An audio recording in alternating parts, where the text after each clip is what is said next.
I mean, even That's whose line what is happened it? to me. Even whose line is it anyway? If you go 10 seasons straight, you're gonna start getting a little bland on it. You know, Yeah. it's like sugar frosted cocoa puffs. You can only have a bowl every once in a while. If you eat it every day, it's gonna lose its Do flavor. 2 episodes a week and you'll be fine. If you Yeah, go for 5 episodes a week, then you've kind of saturated your brain. yeah. It's kind of why Also, this that's whole been good. it's kind of why this show binge culture thing isn't exactly the best thing at times. Because No, which is why I tend to wait to watch some things with people. yeah, Oh, unless you're talking about either Sentai or oh dang it, I forgot what's it. Common Rider. No, not no. Sentai is it, but no. What's the anime where it takes them like 15 episodes to beat somebody up? Oh, DBZ. Dragon Dragon Ball Z. Well, yeah, I know it's Dragon Ball Z, but there's an actual term for it.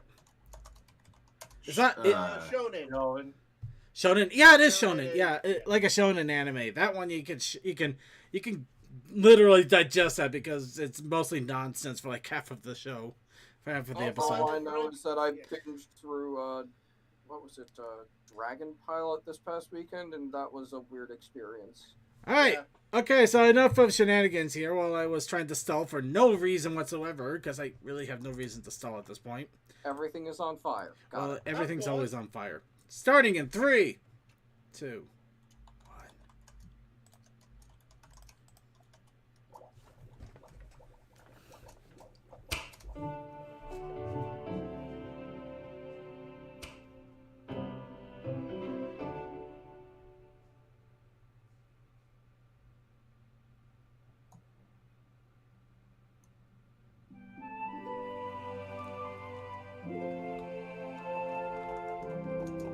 Hello, Mr. Cake.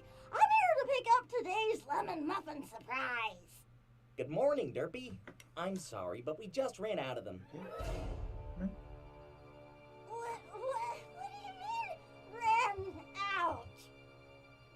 Some pony just bought the last batch. How about a cupcake instead? Cupcakes aren't for breakfast. Who took them? Snowflake! It was Snowflake!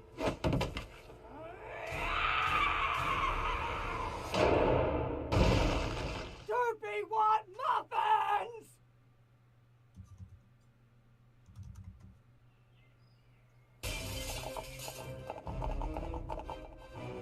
Have you seen my muffins? It's... She means no.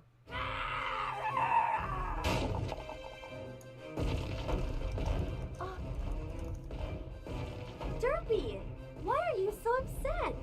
Derpy want muffins! What if we baked you new ones? It was lemon surprise!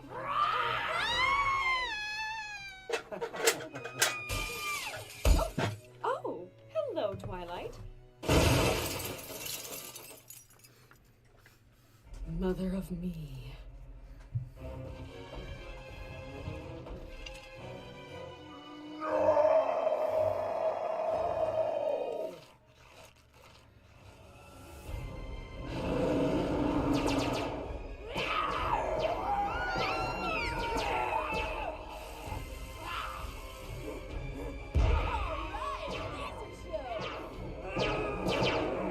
Wait, Derpy! I made a mistake! We have one left!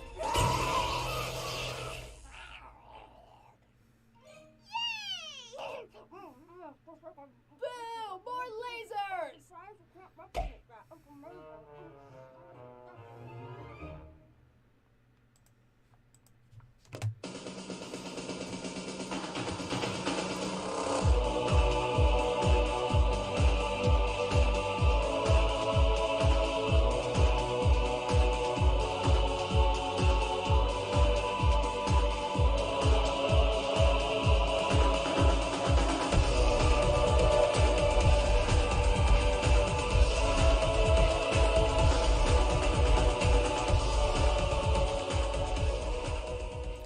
Hello, everybody. Welcome once again to the Brony Show, episode 432, and also Derpy Day.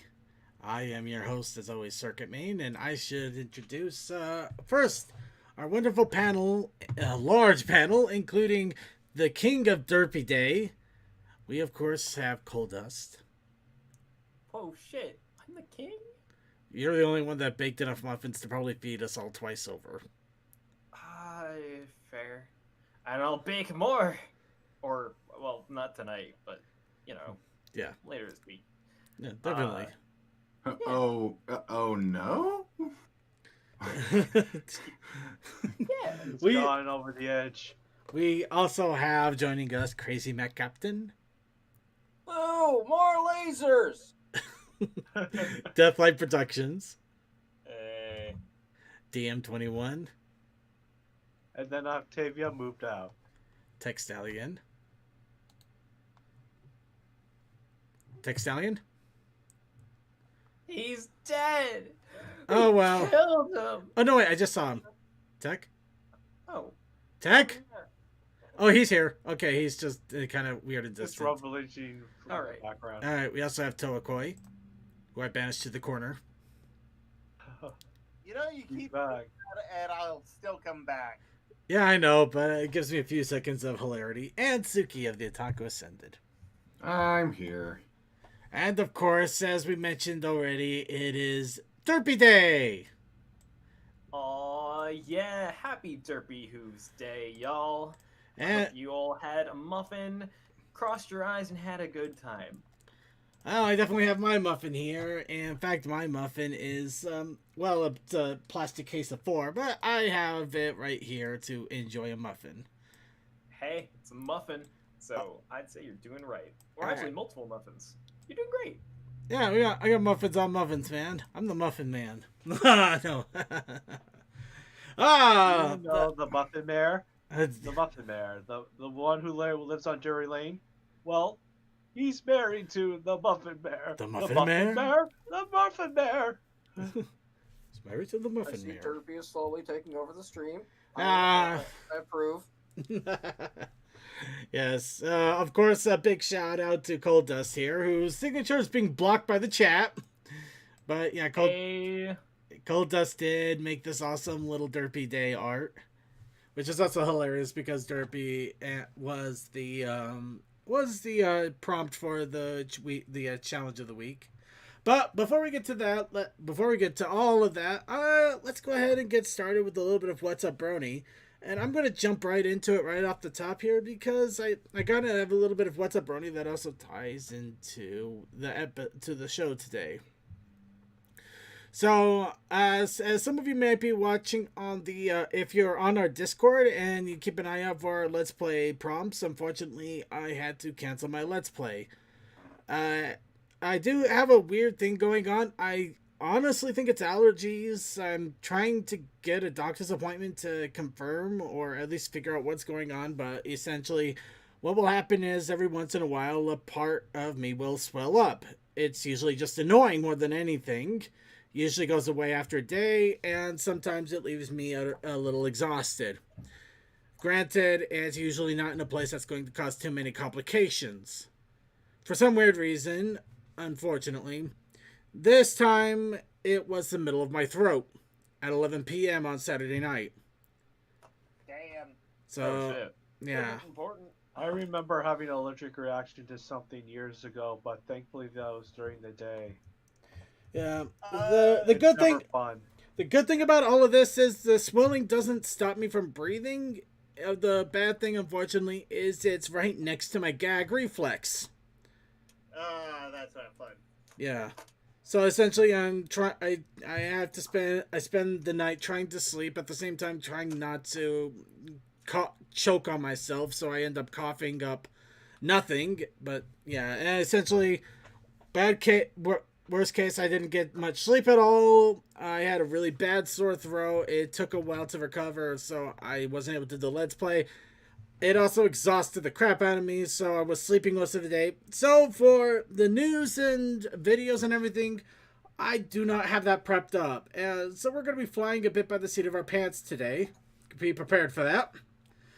But Speaking of flying, the winds are flying very high in my area, so if I leave abruptly, that means I either went away for a bit or I lost power. hopefully it's the former.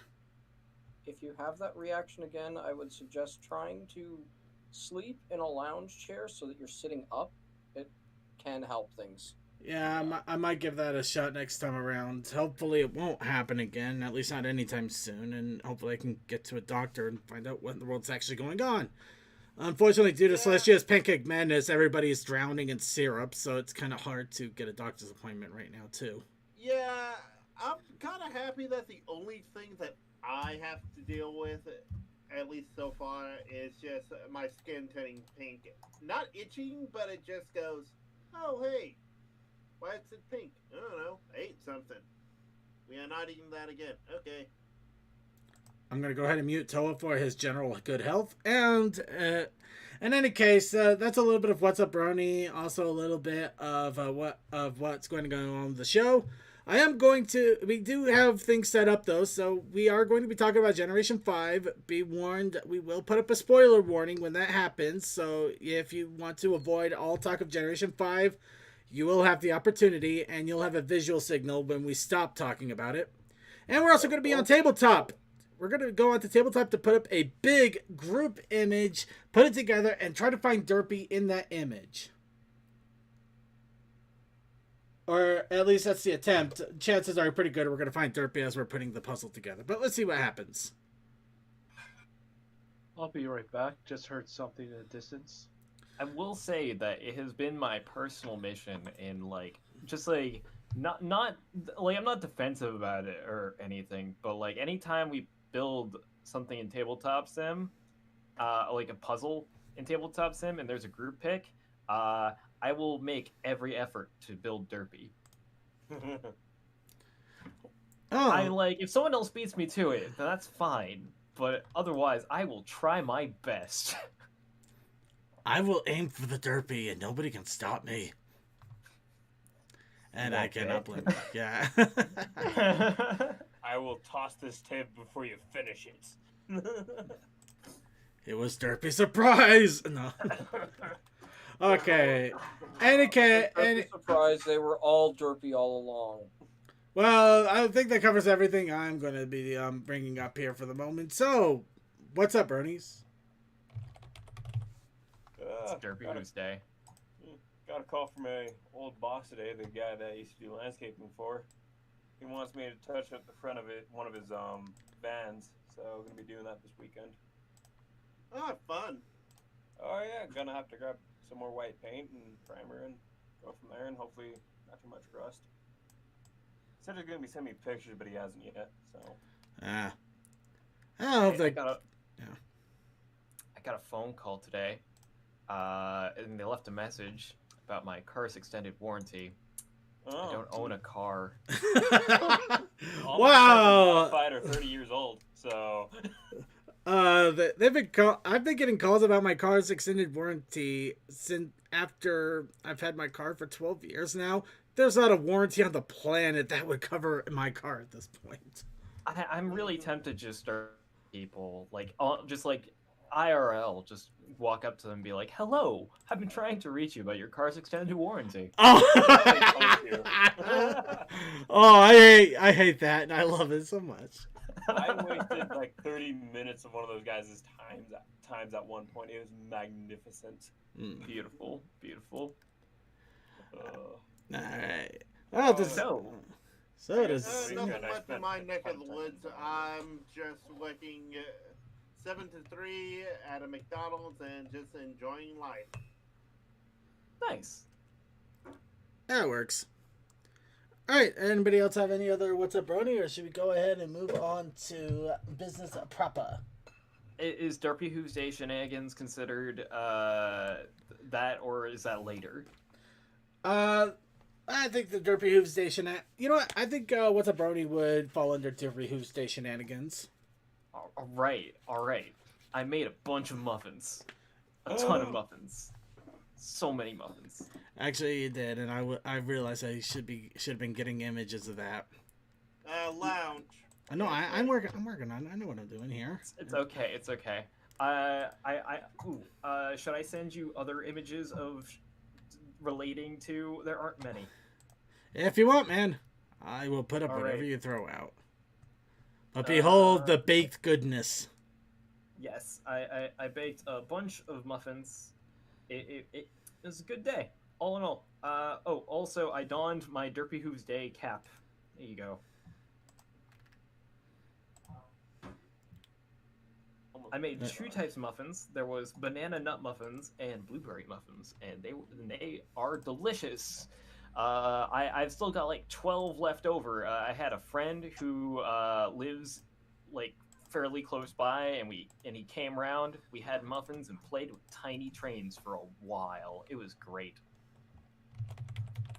Oh, we also did like an open heart surgery effectively on this one N scale model train, and that was kind of terrifying, but it wasn't mine. So, and we didn't get it started, but tell you what, we gave it our best. Also, I realized I really need a workbench. Anyways, Derpy Hooves Day. It's great. We all do. Don't we all? We all need a workbench, Cole. But I gotta applaud you on the Derpy hat. That is an awesome hat. Did you get that out of BronyCon? I did. I got it at BronyCon, and Winchester was like, "When are you ever going to wear that?" And I'm like, "Oh, I know." I know the date at the time. Yeah, you were there too. Yeah, I was like, oh, that's for Derpy Day. Yeah, yeah, it is. When I saw the stream when I came back, I was a bit worried. Oh no, did the wind knock out my internet? No, it's just a player issue. Oh, that's like crashed. I'm also wearing a Derpy shirt, and I have a Derpy scarf too, but I don't have pictures of those, so yeah. But anyways, drawing Derpy, posting Derpy. There's a lot of Derpy art right now, which is great. I love the fact that as far as all pony holidays go, Derpy Hooves Day is like the one that like I always see a bunch of art for. It makes me so happy. It really does. Yeah, a lot of art surges in a period of time because of Equestria Daily's little holiday pony days. Well, it's that, and Derpy's kind of like the unofficial mascot of the Brony community because we're the reason she exists as much as she does. She was first seen in episode 1, season 1, in the background. I didn't notice her at first until someone someone pointed her out to me.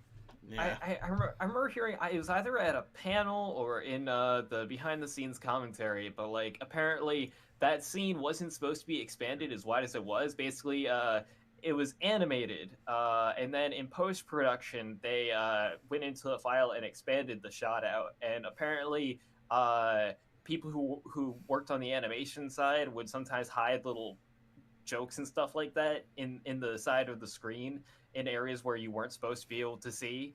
And yeah, so they expanded out, saw Derpy with the cross eyes, and then they were just like, we'll just keep it there.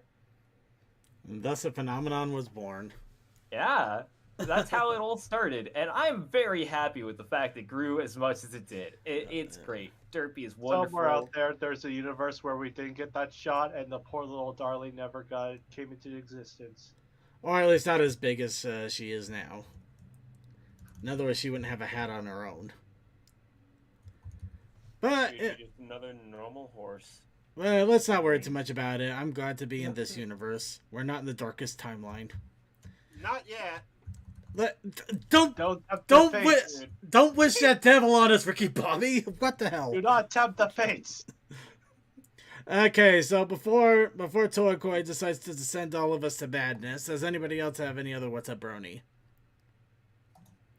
Alright, in that case, let's go ahead and jump into the news here, and we might as well go ahead and jump into numero uno topic. So, before we exactly do that, here is your spoiler warning. This thing means spoilers. This will stay up as long as spoilers are being talked about. We will continue this. You want me to send you a little thing I found on a Derpy Borough circuit on Discord? Yeah. Be sure to put it in the spoiler chat, of course. I was thinking about message you directly because that will work too. So we are going to be talking about G5. Technically, in all honesty, this doesn't feel like much like spoiler because it's just a general synopsis of the series as well as a few characters. However, some people are nitpicky. So we're going to play the good cop on this one and just say at this point no holds barred. We are talking about everything that we know so far in regards to Generation 5.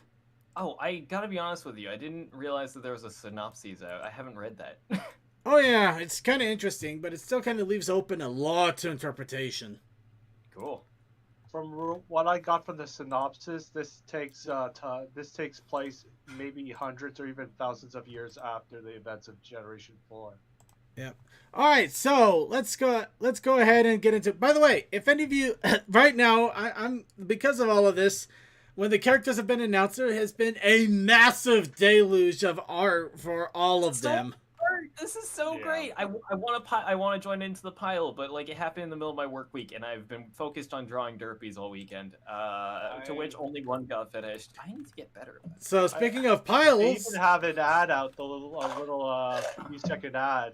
All right. Featuring off 3 characters. Well, trailer would be the best way, but hey. in any case, I will go ahead and post up images as they are thrown at me. Just to make sure, make absolutely sure. Blah. English fail. No. Please, English failed you. please make sure you put it in the show chat with spoilers in case people are trying to avoid them. Mm-hmm. So yeah, There's a don't. show spoilers chat. Actually, there is. Yeah, it's in our MLP section right below where the general chat is. We haven't used it for a hot minute. Well, we haven't had a need to for a hot suspect minute. It's back now. Yeah. The last time was actually just about a month or 2 ago. I think it was Pony Life related, to be honest. Yeah. Sorry. Yeah, that was June 28th, 2020 when we last. So yeah, right now I'm grabbing a bunch of articles and I'm going to assume most, if not all of them. Yeah. Okay. I just So direct messaged you the one I found earlier. Yep. I'll definitely get to that in a moment here. So, who are our characters? Here are our characters. Granted, this is actually apparently this was an image exclusive to Equestria Daily, or at least one of them will be. So people went ham with the ball. Yeah, people are already having nuts with a ball, but yeah. So this is going to be our Generation 5, the movie, the show. It's all CG animated, and from the looks of what I've seen so far, it's not bad. And the animation is definitely better than Philly Fantasia. Well, that goes without saying, but it's a lot better than a good chunk of CG shows that I've seen out there. So, hey, Circuit. Circuit. Yes. Circuit, you're not going into our first taste, the very first taste of Generation 5 that we got, and where it came from. Actually, I talked about it last week, ironically. The bed sheets? Yeah, we did. Yeah. I didn't know. Wow, I missed that. Yeah, we talked a little bit about it. We said we don't know if this is actually Generation 5. It could be. It looks a little off. Don't assume anything. And if it is, don't assume on that either. Grain of salt time. I'm so happy with how much art came from the bed sheets alone. Oh, no, the bed sheets. They're great. It's kind of funny because I'm like, wow, this art direction looks a little bit like that foreign show that we were talking about. I'm really liking the unicorn. And now they're 3D models. I'm like, wow, I did not mean to be that on point. I'm really liking the unicorn so far. Her little giggle and movements. The irony of it is, we'll go to Zoom, and then next day, oh right, this is confirmed. Yeah, it pretty much started. It kind of came like a flood, really. It did, now, and I love love off it. late at night, and like, oh great, now I have to look over this and be groggy the next morning. Okay, so yeah. It's been so great to see this burst of art and passion and enthusiasm again. I've missed it. I missed the pony hype. It's so nice to have it back. Oh my gosh. Also, honestly, can we just say they have pretty damn good facial animation here. All right, but really quick, let's go ahead. Let's talk a little bit about each one that we know of so far. Might as well get a little bit of details here. Now, of course, the male. We actually have a male main character, which is definitely nice. In all honesty, has My Little Pony ever had a male main character out that wasn't human? Spike. Actually, Wait, the brother. Can Spike be considered a main character? Well, he is a male, and he is a god. You know what? That's fair. Okay. Spike Gen 4 or Spike Gen 2? Yeah. Okay. Yeah. Spike a Gen Earl. Aha! Anyway. Oh, jeez, the god. I just remembered his name. Yeah. Given the fact that G1 had a lot of ensemble, well, you could have the brother, I believe Brotherhood Stallions or something like that. Oh, the Big Brother ponies. Yeah, One of them was actually, the train driver. One of them was trains. I got that vibe at the end of this little thing with him and Sunny when they both playfully shove each other. I got, I wouldn't be surprised if these two are brother and sister. That is a possibility. Well, in any case, so Hitch is the first one character there. Okay, you know what? Okay, and the giggly weird one on the corner there. That one is Izzy Moonbow. Izzy is beautiful. Yeah. She's great. She has a great design, and I'm loving it. But the thing is, what they do with her character in the movie or season 1 they drop will determine if she is a favorite to me on a personal level. I need to pull up something. Really As far as design goes, she's adorable. I love her. Oh yeah, she is very adorable. I still don't understand the miscoloring of the horn and wings, but there's no wings. No, I'm talking about the other. Talking about the other character. We'll get to that in a bit. Don't jump ahead of the ship here. They are cute. I was gonna say the same thing, Toa. So we are shipping? Yes. Of course we're Well, shipping. there's always shipping. I mean, the shipping. There's the always shipping involved. This is the fandom. Yeah. But yeah, the only thing I have to in the way of argument in regards to the unicorn is just the horn design, because if you look at the official quote unquote drawings, the thing looks like an artist's nightmare. I don't know. I like it. I'm excited. The art style always changes in pre-production or behind the scenes over time. Yeah, I know. I'm just knocking at it at the moment because I can. While I still can. Personally, I like it. It's different and I like it. The art style is actually amazing. It shows that they put effort into this animation, and from what I've seen, this reminded me of this. The thought came back to Hello Pinkie Pie, where all their movements were rubbery and all that. I'm thinking that was just to get their hooves wet before they tackled the movie. Oh, there was no question about that. That's not a bad idea, because that really would be a good testing ground. All right, and moving on here, the other character that we find out about. Wow, that is a freeze frame. Okay, let's just leave it there. This freeze frame was the moment that many brownies started shipping these two. Yep. Are you kidding? They would have shipped them even without this freeze frame. This is only enforcing it. I know, I'm just joking, but you're right as well. They got last names that are separate. It's fine. Yeah, they aren't related. Sure, that means anything. Shining armor. It's not creepy. Twilight armor related. So anyway, the Earth Pony, of course, is Sunny Star Scout. Let's see here. We also have a couple of other characters too. I'm just gonna grab this image now. Thank you so much, GM21. Ponies can be siblings and not have the last name. So now the other character that we know of that we haven't actually gotten official naming yet is a Pegasus with, actually I kind of like the way they did the wings. Where the wings actually kind of have a white tuft thing going on at the bottom of them rather than just being the same color as the pony throughout. I wasn't a fan of that at first. Fair, but I'm also pointing out that the unicorn's horn is also white. So the unicorn's horn's not white. Yes, it is. It's kind of whitish. It's a lighter color. It's not pure white, or else we would be seeing it in a different I'm gonna assume that it's lighting for now. It kind of looks more grayish to me than anything. I think Toa meant by light. White is the little white part in the horn.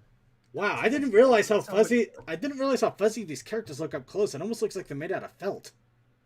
And that's awesome. I'm not saying it's a bad thing. It just kind of caught me off guard there. Yeah, looking at them close up. Fuzziness is what cool. we've been seeing with the Pinkie Pie talk show thing.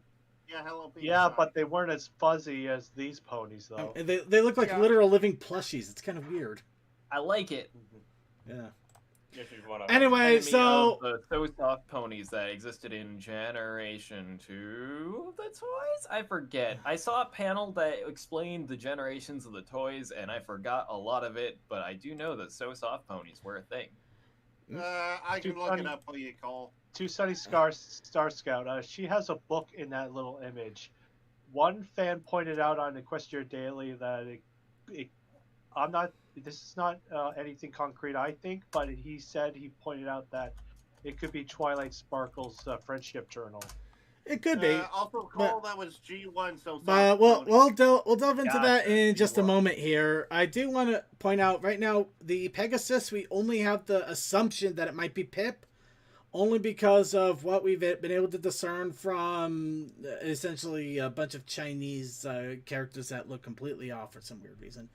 Mm-hmm. So we have no official confirmation on the Pegasus's name yet. Look like they're supposed to be the little, the mini blind bags. They kind of do, yeah. Ooh. I just like to say that a friend of mine pointed out that if her name is Pip, there would be a lot of Pip and G4 Pip comparison jokes made throughout. No, let's just hope some concrete stuff up for you people if you want to go and look through the posts and whatnot. No, my only major concern is that if the name is Pip, we don't get another pony named Shirio. Oh. Because unfortunately, that'll make for a really weird shipping combination where they're gonna have Pip and Shirio. Okay, dumb joke aside, moving on. So that was a clever joke. It was not clever, and I hate myself for it. Moving on. So we might get more characters. We might get more. The little blind bag thing here had 12 different characters, and you can kind of see the main 6 down below. So there's some general assumptions going on here with what we know, but it's largely educated speculation. Ow! I got smacked in the chat. So, getting that out of the way, what do we know so far? Well, right off the bat, it has been announced that one of the Brony artists, Emilu, thank you. Emilu has actually been involved in the design process of Generation 5. So it does give me a lot of good vibes that they actually have Brony artists involved with this. I especially love the fact that if you are familiar with Emilu's prior work, Emilu's done some absolutely amazing things, including made this. Sir, I'm going to send this to you. Send away. Remember, anything that's not sent to me directly, please. Anything that's sent to me directly, please make sure you send it to the prop. Oh God. Yep. Really? Okay. The same artist who made that. Okay. And that is the best thing to know. It's not safe for work. It's not safe for live. It is 100% safe for work, and you've seen it before, especially if you've seen the anthologies. I've seen. So the same person responsible for this. Same person. I don't feel so confident anymore. I'm scared. This is great. Well, when you're able to pull anatomy like that and make it look, and still get the shading and everything done correctly, you got an artist on your hands. Oh yeah. Top tier artist. I see it. I absolutely love it. I'm gonna move on. In all seriousness, I'm glad Inamu is Emiler. Sorry. I'm glad that artist has gone out to create the artwork for this show, because it's literally a fan's dream come true to work on something they love. They have already publicly posted that this was basically a dream come true for them. To be able to work on ponies and work on developing what the next generation is going to be. So I'm excited because that sort of passion behind it, and knowing that passion is behind it, I'm excited. All right, so now getting into a little bit more into spoiler territory, we do have the general synopsis of the movie as well as what the series is going to be like. Now, at the moment, it still can be debated if it's actually going to be tied directly into G4 or if it's going to have roots in G4. Or But the reason being that essentially, and some information did come out saying that this world is connected to Generation 4. Well, there's no doubt that it's... understand that given this bedroom scene. Yeah, the bedroom scene... analyzing everything in it. The bedroom scene itself is basically screaming stuff, but let me get into the synopsis here and kind of the working theories right now. So the general... As you get through the synopsis, I have an idea before you go into the actual theories that's been put out. That's great. Now let me actually say the synopsis. Muting Toa for a second. Actually, I'm going to just unmute him. That was mean. But seriously, okay, synopsis time. So, the general idea is the 3 pony tribes have split up. Unfortunately, things were said, mistakes were made. You know, somebody crashed somebody else's car, and they decided it was time to call it Splitsville some time ago. So, the 3 pony tribes are no longer together. They're completely separate. Along with that, there is no magic in this world, at least as we know of. So the whole point they're used to. So and in this magicless every pony for themselves world, essentially I believe the unicorn gets accused of something, teams up with Earth Pony, things happen, other people team up, and they figure out what happens and try to solve the mystery, as it were. And also try to bring people together because, you know, togetherness is magic and all that. And maybe they're as to if this is tied into G4, there's no question. But right now we're basically seeing the equivalent of a Brony's room here, because you basically have pins that are the cutie marks of the main 6. 3 of the main 6, but continue. Sorry, what? 3 of them. Yeah, 3 of the main 6. Did I? Well, yeah. You said it's fair enough. 3 of them. Okay, you also have... I misheard him for a bit there. It's alright, no worries. You also have basically have the equivalent of brushy figures in the back of the corner there. The saddlebag that she's wearing is also a Twilight Sparkle saddlebag, because I can see Twilight Sparkle's little insignia there. And either an old artifact or something she drew or something from and also you got the giant flag of the sun of a Celestia sun mark there on the bed. So the question: use a cropped picture, or you don't have the Rainbow Dash poster on the other side. I got a crop. This is the picture that I was given. I don't have the full one. I admit it. Okay. Yeah, there's like your daily has the just off to the right of this screen. That little corner edge you see, that's a Rainbow Dash cutie mark. Yeah, also so a Shadow Bolt poster, I think, as well, or just an image of a Shadow Bolt. So yeah, there is absolutely no question that G4 is involved with this. The only problem is the working theories right now is either this is several, like, not even decades, we're talking centuries in the future. Yes, hundreds of years or centuries into the future, because for them not to know or even the same relevance this pony has, the populace that doesn't, means they've been gone for a long, long time. Either that, or this is an alternate dimension where G4 is the same as it is for us, a television show, and we're looking at a pony. We're looking at the first pony Brony. Yes. I'm okay with this. Yeah. Either. I think that's a carousel, but that phrasing came out of it. Yeah. We might be looking at something similar to Digimon Tamers, where we saw the Digimon TV show, we have these cards, and then it's all real. I mean, it could be. There could be a lot involved with this. Right now, it's open to interpretation, but it is interesting and kind of fun that they're, unlike the other previous generations, they're actually tying this into the previous one instead of just basically making slight allusions at best. Well, in fairness, the only real connection you could possibly throw would be G1 cartoon and My Little Ponytails being like Ponytails being a further setting of G1. Of course, now we also have to go into the fact that with the fact this hasn't even been out a week. Well, the bed sheets have been out a week, but yeah. There's this picture, man. There's already so much art. So I love it. Izzy is like, I love it. I love it, but I hate it. I hate it, yet I love it. If you hate it, then fuck you. This is great. I'm all about She's the art. The conflicted, art scene is okay? why I love this fandom. And there's I'm so often much art. surprised within the first day of them announcing it, there was a person that was able to make those 3 ponies right there as plushies and sold them the same day. Oh no, the speed the fandom has been with this. Granted, right now we're dealing with Celestia's Pancake Madness, so I'm sure people have more time than usual. It's still amazing.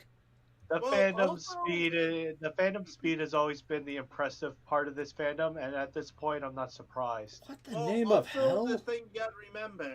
Okay, you know what? I'm reminding myself here never to look at the trending tags on Twitter. Okay, let's move. Let's see here. So, Yeah, anyways, So yeah, somebody already made a parallel. Equestria fandom is extremely proud of this because quite clearly we're getting what we finally want. Yeah, though granted, it's not apocalyptic, but it does have similar overtones. In the new movie, the Pony World of Equestria has lost its magic. Friendship and harmony has been replaced by paranoia and mistrust. And ponies now live separated by species. And then let's look at the first paragraph of Fallout Equestria. Once upon a time, in the magical land of Equestria, there came an era when ideals of friendship gave way to greed, selfishness, paranoia, and jealousy. And the jealousy, reaping, and but yeah, anyway, we get it. Yeah, you get the gist. If I might intrude for a few minutes, that paragraph right there also reminded me of a certain little filly who tried to zap all magic out of equestrian existence at the end of season 8. Yeah, but I'm not gonna bring that one up too much because if that were just something to note, I'm not 100% on this myself, but it's just that wording was quite specific to me. It would be interesting, I'll admit it.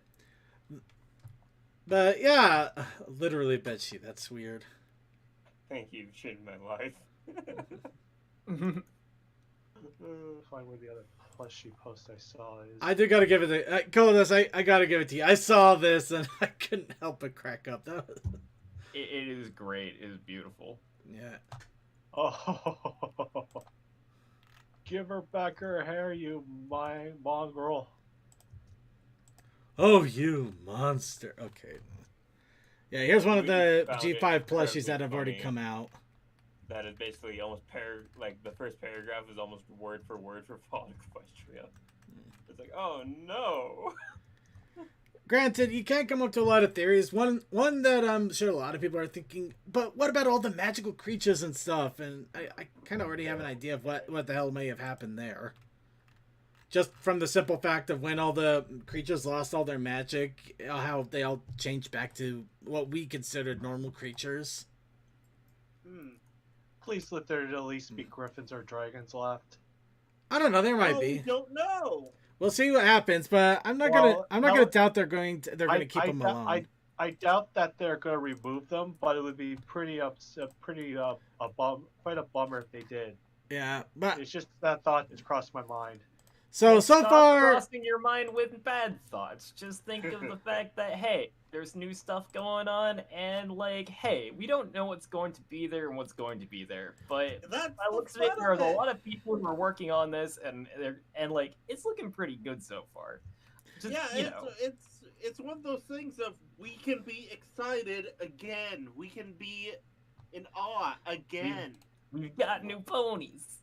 Unknowns. I've been mostly going, and we can be happy. Take a deep breath again. So it's just that for some reason that unhappy thought just crossed my mind at the moment. Well, here's a happy thought. If it doesn't happen, I will be most disappointed. Okay, so let's go ahead and have a little fun with the quote-unquote brony trends going on right now because of the last week. Of course, Izzy Moonbow here is prime example number 1 because of the tennis ball. Yep. People have literally lost their mind to that tennis ball. I found quite a funny one, but... Second, people lost their minds because they're like, oh yeah.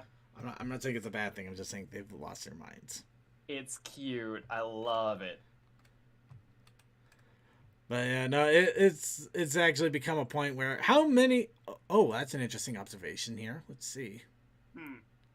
Okay, that's a thing. Oh, before I forget. Oh, never mind. That's an observation, but I'm not going to jump into that. That may. For a second, I thought you were about to make the obs, or just kind of go into Derpy Boru, type in Izzy's tag, and then also tennis ball to find out how many images. You know what? That actually sounds like a plan here. Okay. Most of them, I'd imagine, right now. Also, before we forget, I just want to point out one more thing. In the initial shot that was posted to Questia Daily, we didn't see Sunny Star Scout's cutie mark in that picture. Actually, the funny thing is, I don't think any of us have seen any of their cutie marks at the moment. Well, a few of the ponies already have, but the Sunny Star Scout didn't. But yet, the post a few days later had her toy with her cutie mark. Right, so but the toy could actually be a spoiler. In all honesty, if you think about it. Yeah, it could be. So let's not talk about it. That's why I'm not going to describe it. All right, there's 91 images with Izzy Moonglow and tennis balls. Nice. For comparison, there are 528 images of just Izzy Moonbow, so it's not as rampant as you would think. But still, 1/5 is not bad. Oh my god. Okay, we're just gonna go ahead and there's that. Something else I kind of noticed going off of like Hitch's design. He doesn't have a cutie mark either, but he does have a symbol related. Sorry, everybody. I just realized what's going on. I'm moving stuff out of the way here a bit. Sorry. That's right. I was more focused on Star Scout. I wasn't focusing on him. Yeah, there you go. Sorry. There you go. The ultimate Frizzy Moonbow. May the frizz compel you. All right, so at the moment, though, I think we pretty much covered in general what the movie is going to be about. That it does tie into G4, what we know of. We have very little in the way of information, but we've expanded on it as much as we could without giving into wild speculation. So let's go ahead and give into wild speculation. What are your guys' thoughts on everything going on here so far, and what do you think is going to happen? Shoot them all. It's all a brothel. Okay, Noah, you go first. In all honesty, I'm getting the feeling of we will have like the slice of life stuff, but it may be more of a, hey, let's try and see how we can go from people being paranoid to everyone trying to get along, like the olden days, or like that TV show. Because that's kind of the message that My Little Pony has always given. Friends make the world a little bit better.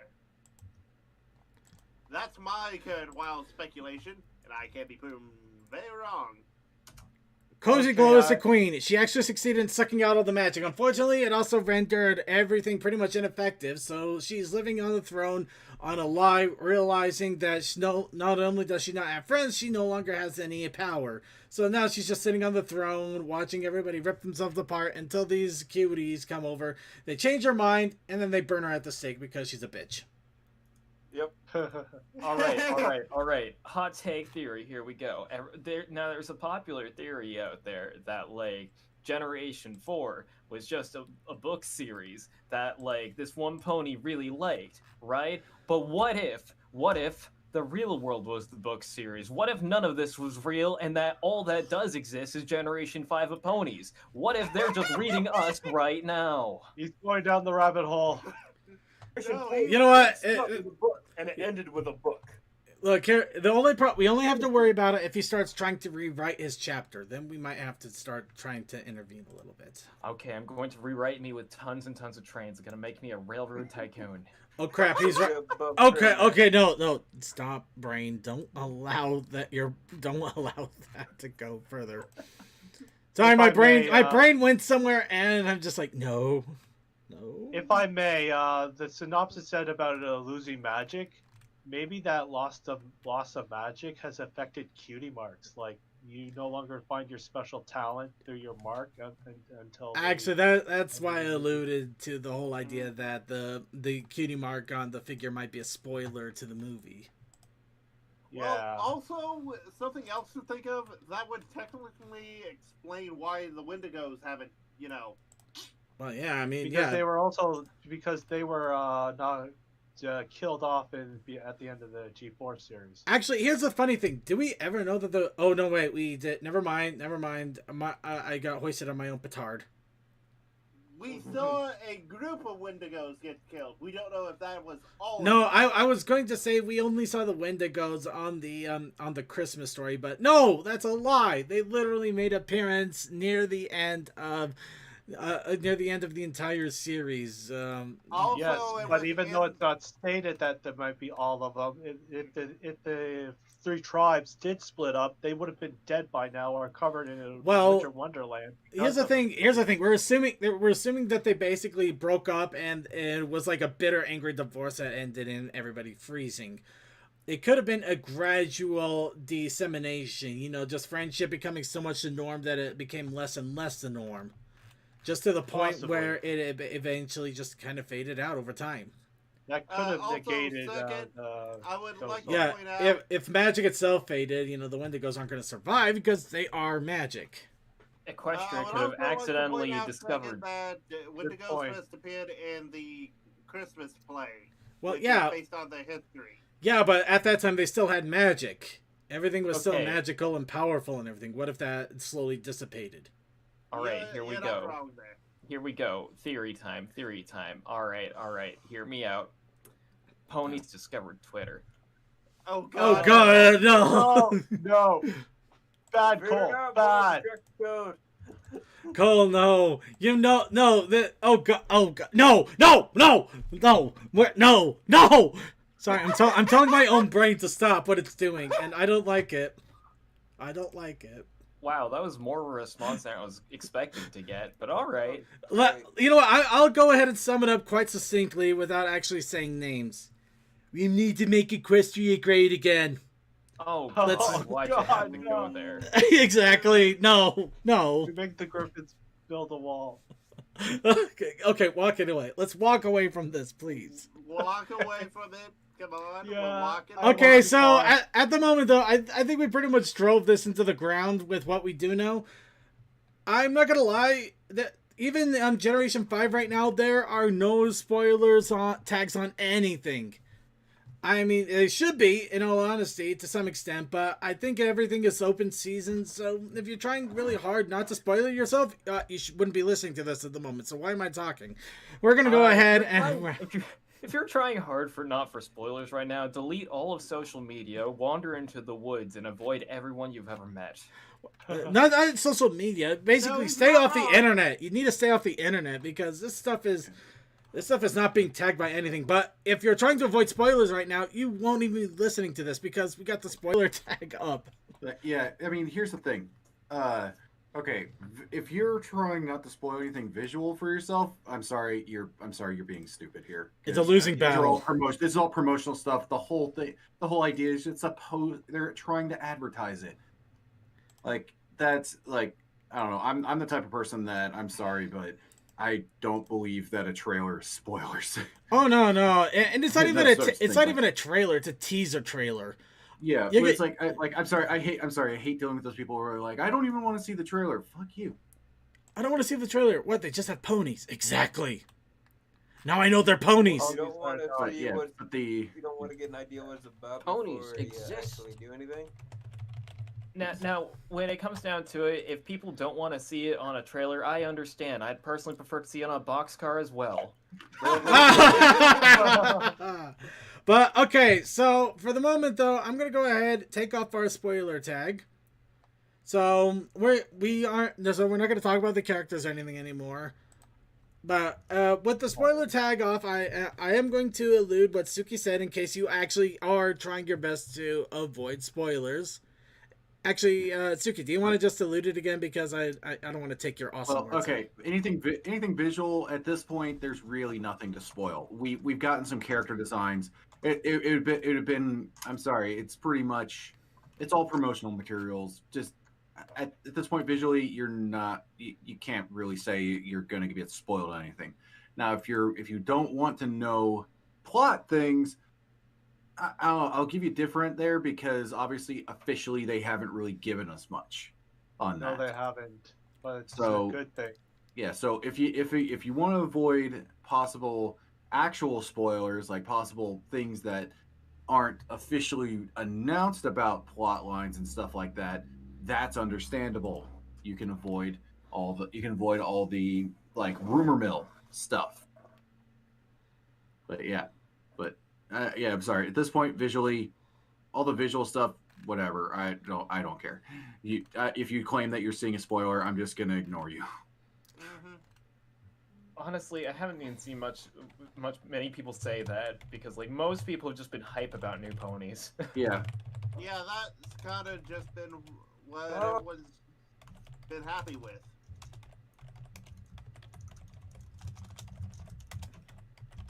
The new pony hype be real, yo. New horse. Sorry, I just got. You think the spoilers are You think the spoilers are crazy? Apparently, there's already ship fit cards that are being made. Yeah, there are. No longer surprised me.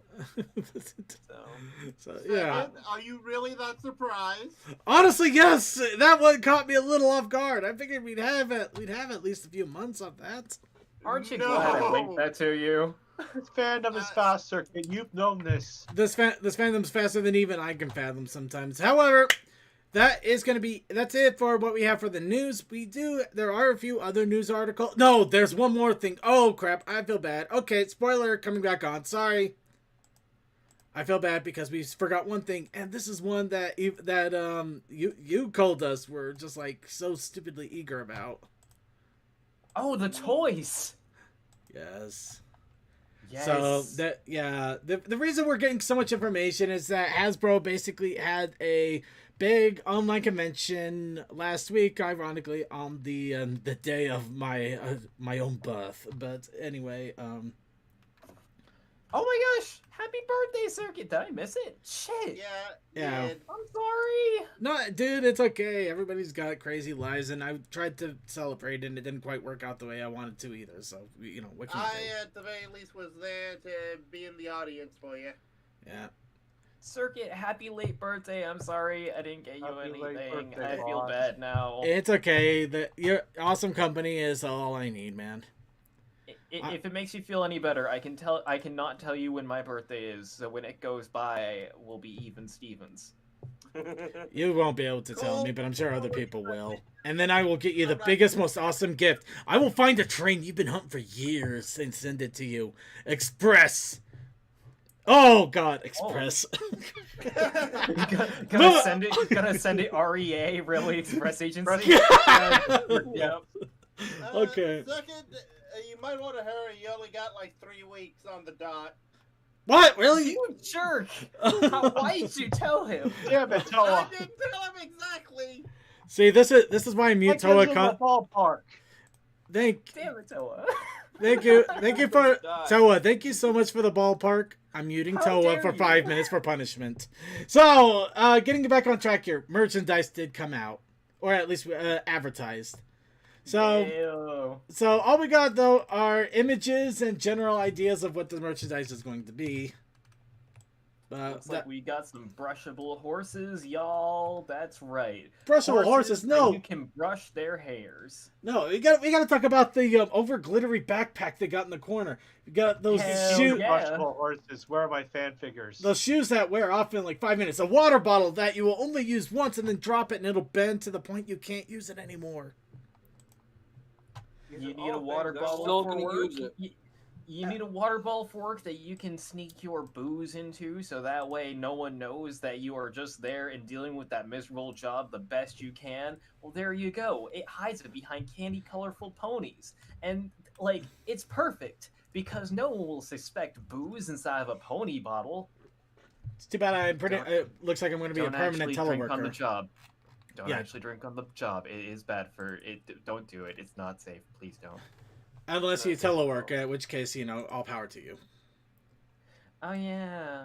Yeah. Also, do you want a sweater that cannot fit on your human body? Well, there you go. Unless you're 3 Pony years old sweater and right perfectly there. proportioned. 3 years old and perfectly proportioned.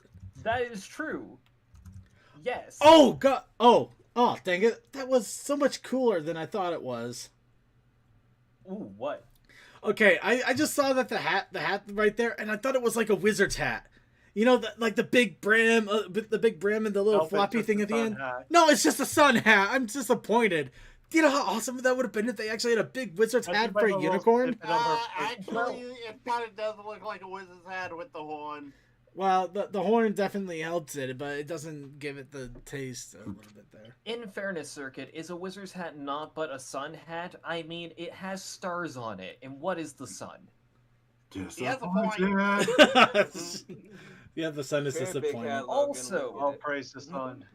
Also, we have confirmed footwear, gentlemen. That is correct. We have confirmed footwear. We have shoes. No, we confirmed something else here. There is something else other than that footwear, but nobody is mentioning it. It's hard to see. There's a bird in his bag. There's a bird? There's a bird in his saddlebag. Oh my god. It looks like a little Hitch is giving us the bird, and I'm okay with it. No, we may have found something that... Does anybody check the hit chart? Does anybody got him with the bird? We could literally... Not so far. No, we can figure out the bird. We have the opportunity, everybody. Well, I see a little bit of blue on its wings. We just gotta we gotta find out what it looks like. We gotta give it a name, a backstory. To be honest, I almost forgot about the bird. We can call it Hooter. Actually, better not call it that. Hooters from Hooters. Oh no, it doesn't look an owl. It's definitely an owl of some. No, it doesn't look like an owl. No, it could look like a. It could look like a dove. It has a little yellow beak that doesn't scream owl. I've got to be honest, from this distance and that level of blurriness, it almost looks like a snowman. It's kind of. The Himalayan bird. But still, my point to the footwear pointing out is simple: socks. We are one step closer to socks. Oh god, he's right. But the bird. Okay, we got one step closer to the socks, and we got a bird. It's a bird, motherfucker! It's a bird. Birds are conformed in this universe. We have an equestria with birds. This is fine. But we got a main character with a bird. We could actually name it. It could be our contribution to the fandom. We could make a clever fan theory that will catch many by storm that the bird is secretly a double agent. Oh, the bird's actually the one in charge of the brain. The question is actually run by the birds. Hitch does not have a brain. He just simply has a bird in. Why are we trying to make Hitch into a Rob Lucci? Because we can. Well, I mean, in fairness, these figures do have joints, which would imply they are robotic. They are Toas. Yay! Oh, okay, and with that, we're officially moving away from this because we've tied Toa to them. All right, spoiler tag is now officially off for the final time today. With hope. Well, I don't, unless I go and start scouring the news for anything else. There's no reason. The bird is, it's Twilight Sparkle. Oh, that would be so awesome. It's Twilight Sparkle's balloon. Let's go fly to the castle. Push. All right, so I love it when you brush my mane. So, in all honesty, though, just to remind everybody, please, if you're going to post images, if you are going to post images or talk about Generation 5, just for the moment, do keep it in the show chat with spoilers. Granted, I know it's almost impossible to avoid spoilers right now, at least image-wise. But you know, we're gonna give another couple of weeks until we know that they've already been spoiled, and then we're just going to go ahead and let the reins loose. I think our usual thing was 2 weeks. Yep. Yeah, it's usually 2 weeks or when we do the show. Oh. Sometimes both. You know what? That's fair enough. Okay, by next week we'll allow images to come through. But we wanted these people to be spoiled by things outside of us so we can keep ourselves blameless, because that's exactly what we do. The fault is not ours. We avoid the blame? We avoid the blame. I thought we were blamed for just being stupid. No, they blame us for being stupid, but we avoid the blame for other things. We can't avoid being stupid. That's just who we are. Well, we dare to be stupid. We don't dare. We are. We just are. We are. Okay, I'm not gonna continue that. We are the dumb of the nation. We are VR. So actually, yeah, he got the joke.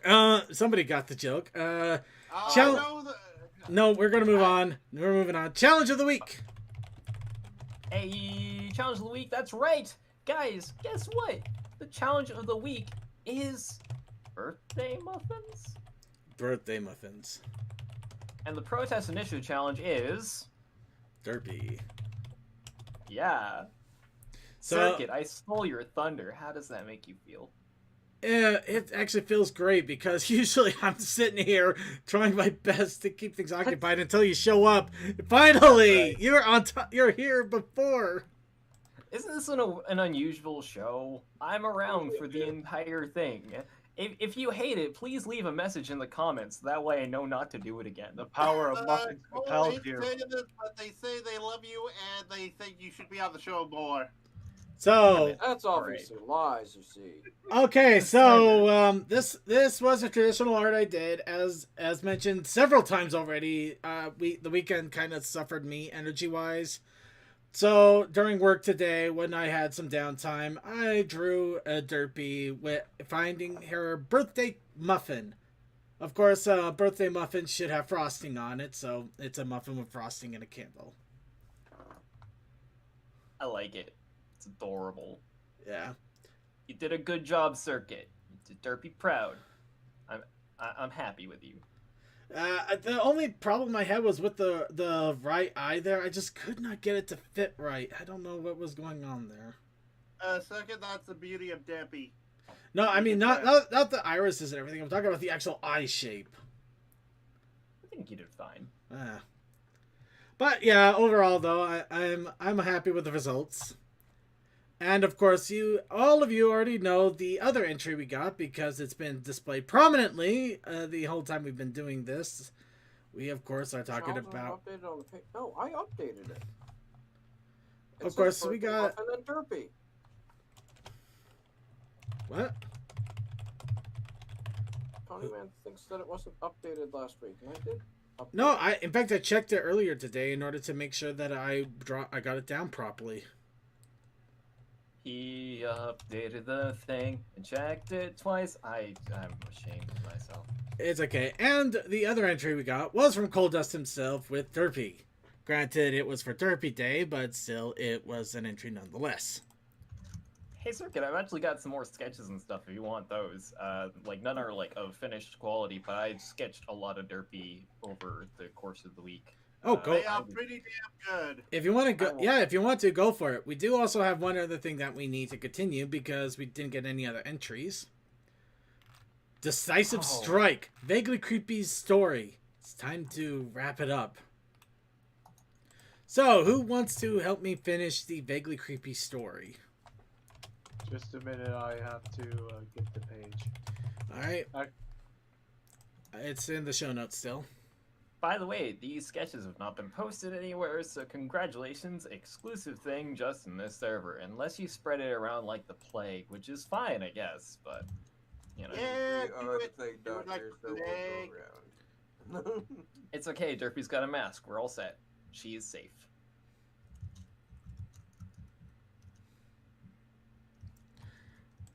Dang it, I almost don't want to tear my eyes away from that. Okay, let's see here. It's all adorable, and one of them is hidden by a chat room. That's right. Derpy eating a muffin is hidden by the chat. Perfect. It is perfection. All right, so last we left from this podcast. Last we left from the story, lightning struck as Rhyme covered all of the clouds he could reach except for the one that our Interpret heroes were huddling on in order to keep from falling through. As they were struck, getting ready to lightning strike, and synopsis may fail, I'm just going to keep reading. I want to see that corner pick. Didn't I just put that up? One of the chats is blocking the top right image a bit. Oh, I'm you know what? I keep apologizing, but I keep forgetting. So it's like my apologies mean nothing. It's okay. It's okay. You've got a lot of stuff to maintain on the stream. So hey, I'll give you a break. All right. With no time to think, Circuit felt himself leap forward. With a burst of sparks, his magic flowed outward, grabbing all the electrical charge in the air and drawing it in, causing just enough of reduction in ambient electrons to attract the bolt through his horn and into his body. Science! Ow, ow, ow, ow, ow, ow, ow! He yelled through gritted teeth, shaking with the sheer power of the lightning coursing through his entire body. So is anybody else joining me on this, or should I keep going? I think Tech was. You could do that? Thank you. Cole whispered to Suki, who only shook his head in reply. Back up above, Rhyme seemed to be similarly confounded, and just as angry, judging by his yell of, "Oh, bull!" Circuit really didn't have a chance to notice anyone's reaction to his feat, focused as he was on not letting the immense charge fry him from the inside out. Shaking and sparking with barely contained bursts of lightning, he planted his hooves, fixing Rhyme with an angry glare. Yeah? Ow! Well, you know what we call it ow! When electricity flows back to the source? Rhyme replied, not liking where this was going. A circuit! With a furious yell. Oh my god. That's my name, don't wear it out. Such and such. Oh my. Madman, you did it. Circuit, how does it feel to be Dragon Ball Z attacking? With a furious yell, Circuit flared with his bright magic glow, gathering the intense current of electricity circulating through his body, pumping as much of his own natural electrical magic into the mass of energy as he could. He concentrated it all back into his horn before hurling it right back at the Pegasus who had unleashed it.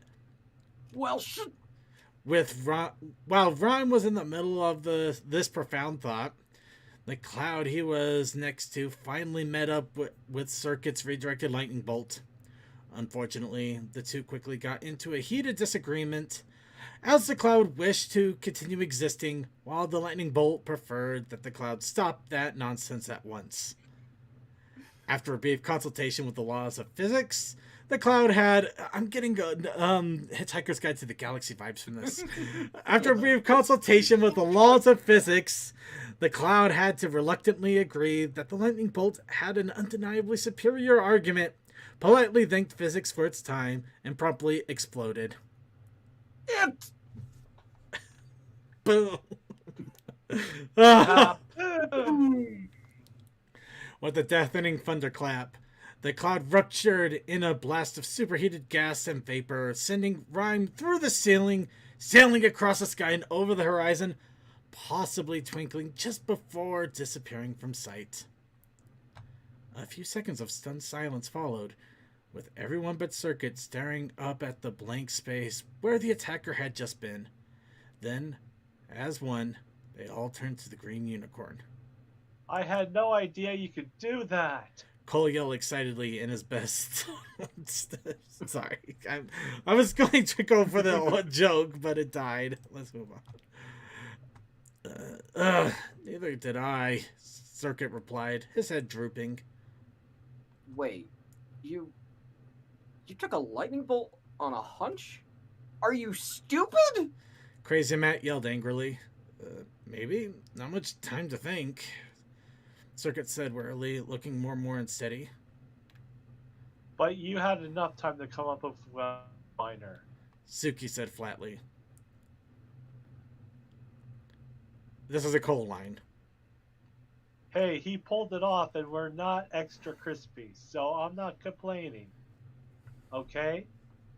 That was awesome. Cole said, directing the last enthusiastic shout towards Circuit. Thanks, Circuit managed to grunt out before collapsing completely, still awake, but not getting back up anytime soon. Before anyone had time to panic, a door across the warehouse was thrown open, and Dewey Sorry, my brain just connected dots there. It shouldn't have. And Dewey and the rest of the factory workers raced in, taking in the scene around him before flying over to the lone platform everyone else was standing on. Here you are. What happened? We're in a bunch of thunder. Then Rhyme get blasted over the skyline. That idiot hit himself with lightning? Something like that. Crazy Matt said, before anybody else could reply, figuring that while lightning catching was an impressive skill, the last thing the group needed right then was more attention. Figures. But looks like he hit you first. You okay there, buddy? Dewey asked as he walked over to Circuit, not waiting for a reply before starting to poke and prod him all over. Ow! Ow! What are you? Ow! Do it! Ow! Circuit protested weakly. First aid. Everyone at the factory is trained to check for serious lightning injury. Dewey replied, not stopping his examination. You're lucky you can even talk. Lightning strikes can deadly. Is he going to be all right? Cole asked as he watched the once over worried. Just give me a second, he said, checking Circuit's eyes and then his tonsils, then putting an ear to his head while he wrapped his skull with a sound like a hollow coconut. Right. Finally, Dewey stood back up. I don't know how, but it looks like Sparky here got off with just a love tap. Should probably head back to your hotel and lay low for a bit. Your friend might have avoided any real damage, but he could use the rest, he said, nodding to Circuit. The poor unicorn looked like he was in the middle of a week-long hangover, still sparking and sizzling lightly. Crazy Matt nodded. Good idea. I think you can help us get back to the ground. I think it may be better than waiting for the long way down, and it would definitely beat the short way. Sure, Dewey said, flapping into the air. Forrest and Cotton here can help you down. Me and the others have to get on Rhyme's trail while it's still fresh. I've got some questions for him myself, and you boys aren't exactly equipped for that kind of travel anyway. You said he had friends after you too, right? Go rest up and try to figure out who else is in on it. I'll send someone to let you know if we find the bum. Thanking Dewey for his help before he and the others flew off, the rest of the group sat down on the cloud, letting out a collective sigh of relief as they were carefully taxied to the ground on it. Once they were back on solid earth, Crazy Matt knelt and helped Circuit onto his back.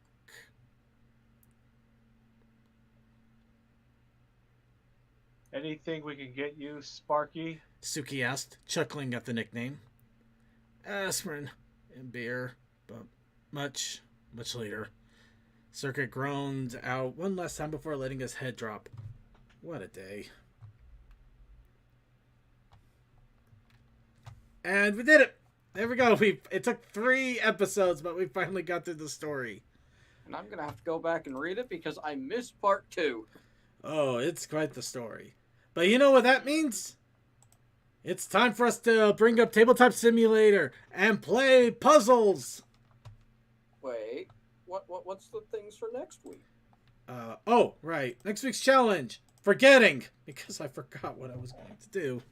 Okay, actually, next week's challenge will be absent-mindedness. I just like the idea of just like, next week's challenge is forgetting. If any of you do a challenge, then clearly you didn't do it properly. Or yet, amnesia. You were supposed to forget. Either that or you just draw something completely random, so it's gonna...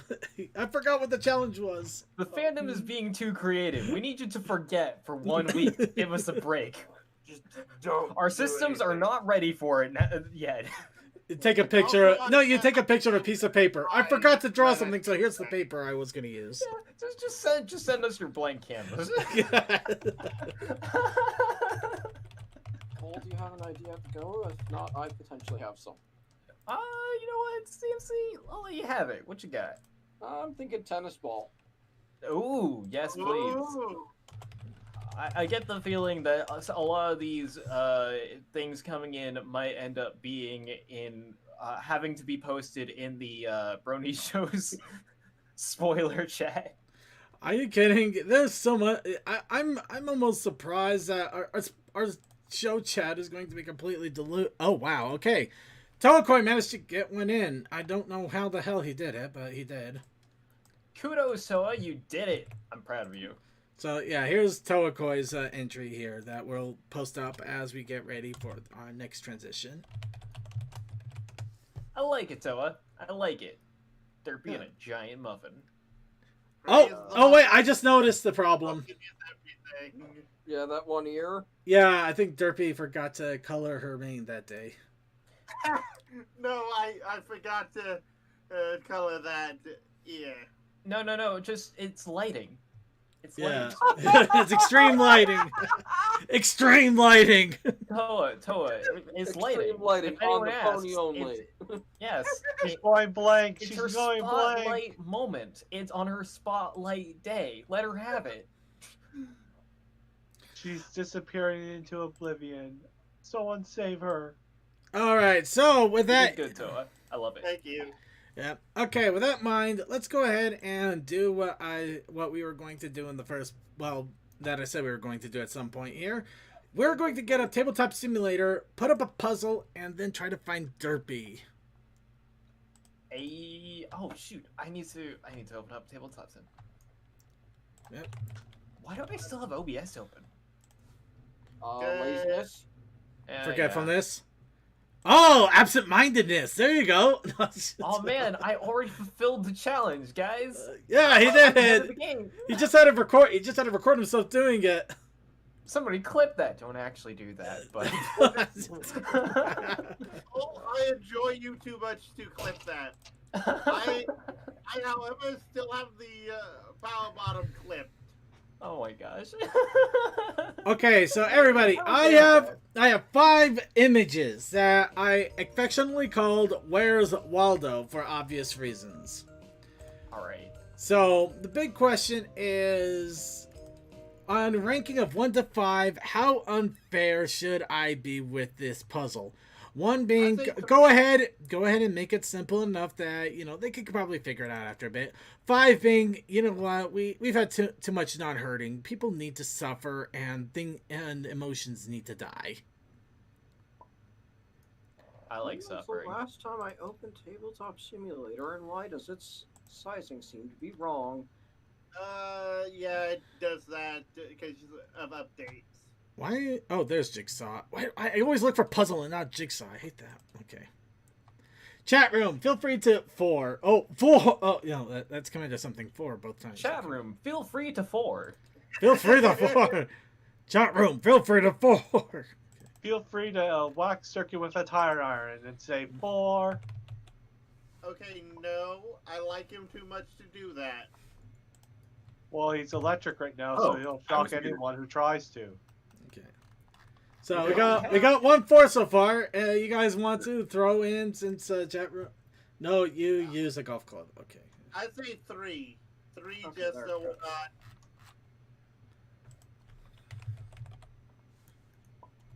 Yeah. Yeah, I got a little ahead of myself there. Yeah. Also, Circuit, when you did that, I have to admit, the first thing that came to mind was the whole meme going around. Why do you come? Okay, hold on. I'm just double checking. I forgot exactly what order I had these in because they're not in proper numerical order. Okay. Cole, you're in my color. Yeah, I am. What are you gonna do about it? Okay. I'm gonna get over here next to you and just bully you with an elbow. All right. All right. Okay. So, all right. So we got a 4. We got a 3. Anybody else want to chime in, or should I go ahead and just throw it out? I forgot the scale, so 1 being let's be easy and nice on him, and 5 being I want to see somebody cry. 4.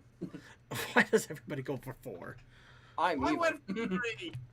Okay, you know, I'll be honest. 2 of these I almost judge a 5, but I'll go ahead and let you decide which one of these 2 is probably easier of the 2. So you have, oh right, okay. So we have this one affectionately called Waldo 1. Well, I call it Waldo 1, but it's actually it's difficult. This is what you're looking at. Oh dear lord. Oh. Yeah, What the? yeah, that's the yeah, that's the that's the late part of the Waldo book. Also, holy shit, why is tabletop running like crap for me? What the fuck? Well, Yeah, I was running crap. Um, It was giving me that problem last Friday too. no problems here, but I think I'm using a different rendition of it. you already found Derpy? Yeah. No, I drew Derpy on the table. Oh, Second rewind, you son of a gun. No, He went us I'm all sorry, but along. I like I said, I was trying to show you the other one so you can make a proper judgment which one guys you think it's for. Now it's okay. Well, now it's running fine. It's okay. I'm sorry. I really feel bad. Live on it in my heart and maybe in the archives. I don't know if that was. I think it was there for a brief. There. I think it was there for a brief moment in the archive, so you might need to clip it. Toa, you might want to clip it. Clipping. Okay, and this. Okay, this is the one. This is the one that I think would probably actually be more of a 4 then. All right, let me see. Let's see. Let me take a look. I want to see. Oh Yes. my god. That's See, for some reason this picture is not causing me to lag. It might have been just a high detail of the other one. Yeah. So this one, I now yes, it has a bunch of OCs, but I did confirm that Derpy is labeled as a character in here.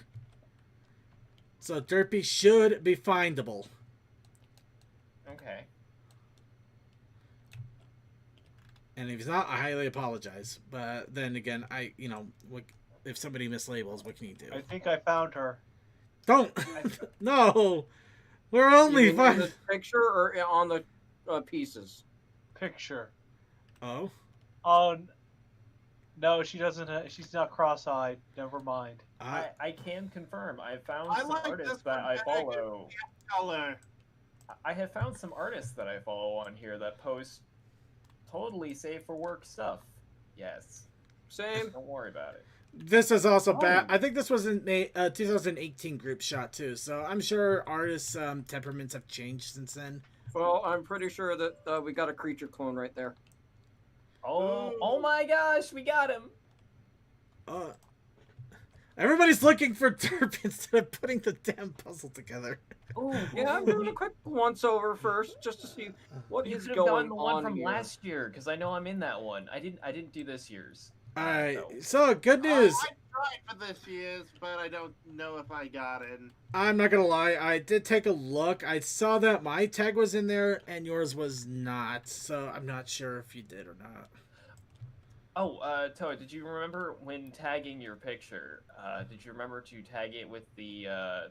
There is a specific tag that you're supposed to put in for the. I group probably did not do that tag. Oh well. Well. Oh yeah. There's always next year. Like I said, I'm not in this year's either. I mainly didn't put. I didn't try to get in this year, mostly just because I haven't been as active this current year. So. Okay, I'm gonna take a small break to recharge the batteries. I'll see you guys in a bit. All right, sounds good. All right. I don't exactly know where that goes. It has part of a star. You know what's one thing I noticed about the community thing? Every time I take a look at it and look at the previous ones, a lot more people every single time. Talking this one? If so, just put it off to the side here. We'll get to it later. Yeah, it's nice to see that, even though we had a pretty much a quiet year, the community was actually even bigger than before, or at least more active. Note, as far as like content goes, I feel like although there wasn't like stuff being made like every week to coincide with episodes, as far as like community content goes, there was a whole lot of it made in the past year. Yeah. The art side of the community has been extremely active. I believe that the music side probably too, as far as I understand, because I believe that there were a couple of releases of oh no, yeah, it's like that. Yeah, Ponies at Dawn had. Yeah, Ponies at Dawn. Yeah. Yeah, I mean, for every couple of months, every month or two, there was another compilation album. Not to mention there were so many of the conventions going on too, and there's like art to coincide with each convention. So Cole, this was a good year for pony art. Yeah. Cole, here's something you gotta remember. There was at least 2 months there where there was a convention every weekend. Well, I know. that was dealing though with Celestia's Pancake Madness more, but still, it was nice to have a distraction. By the way, quick plug, Mid-Air Pony Fair. That's happening in May. Just so you know, it's happening in May. Right. I think the only convention, the only one that's happening is it this week or next week? The Russian Pony Convention, which is kind of highly confusing. Because I think it is. It's confusing because it's supposed to be in real IRL, but we don't know to what extent, and there's not been a lot in the way of details. Also, there is Ponies Online, the 12th through the 14th. 12th is when the vendors open. Oh boy, there's the actual start and. Oh, there's an innocent artist that does a lot of good and good, decent stuff that's not at all sacrilegious to mankind.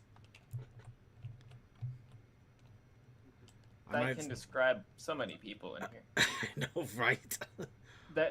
There's also a lot of people in here who I see their character. I'm like, I have seen them in so many arts that I cannot show on this stream.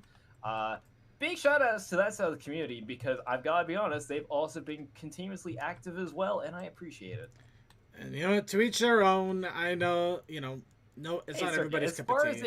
As far as it goes, it's nice to see pony art being made. Yeah. And I freaking enjoy it. Oh no, all the pony arts. Also, you know that I like all the pony arts. You've seen what I've looked at. Yeah, but we don't talk about that in public. The little kids have cried once. We can't do it again. That's why it was confusing me on that. What? No. Well. No, I'm not talking about that. I'm talking about the piece I had. I gotta admit, it's a little bit easier to do these with some of these characters because just the eyes and everything, it makes it really easy to find them. It's interesting to spot the different styles too that are in this because there are quite a few different styles all combined into one picture. It's nice. I like it. It's cool. By the way, for those of you who are curious what the other ones were, the number 3 was a pile of pony plushies. Number 2 was... What was number 2? Sorry, taking a quick look here. That was number 2 was the a comic next door. Number 2 was a comic image, actually. It was from one of the MLP comics, the Nightmare Night, where a bunch of ponies were dressed up as different Halloween characters and stuff like that. Oh, I love that. Okay, send me that image again because, I love that image. I will. And number one was an image that is actually a combo. Oh God, I could have used that image. Sorry, my brain just clicked. The number one was actually a combo image where each character was basically on their own little 3x5 card that was put together to make a big tapestry like thing. The big thing about it is a person went to every convention with one of these postcards to get the voice actor of that character to sign it and put it all together into a big not tapestry, but a big photo portrait. Collage. A big collage, basically a big collage that they actually put onto an auction block in BronyCon. Nice. Oh yeah, it's a thing of beauty. I love it. But no, the other one I should have realized was the giant art image of the tree and all of the things going on around it. And you just got the characters all over the place, little characters. The artist has like a puzzle for it, an actual physical puzzle. A blanket, like a giant poster and tapestry of it. Oh, it's awesome. I am very proud to say I have the puzzle. I have not put it together yet, though. I need to do that. That's the thing. I do too, on both counts. But yeah, that would have been perfect to put in as a possible image. Now that I think about it, which that's kind of hurt. That kind of hurts a little bit, you know. Then again, I'd have to find the thing. Yeah, it's definitely not there. I think this is probably over here. Wait, no. Wait. Down one. Yeah, that's what I'm trying to do. No? Wait. Try here.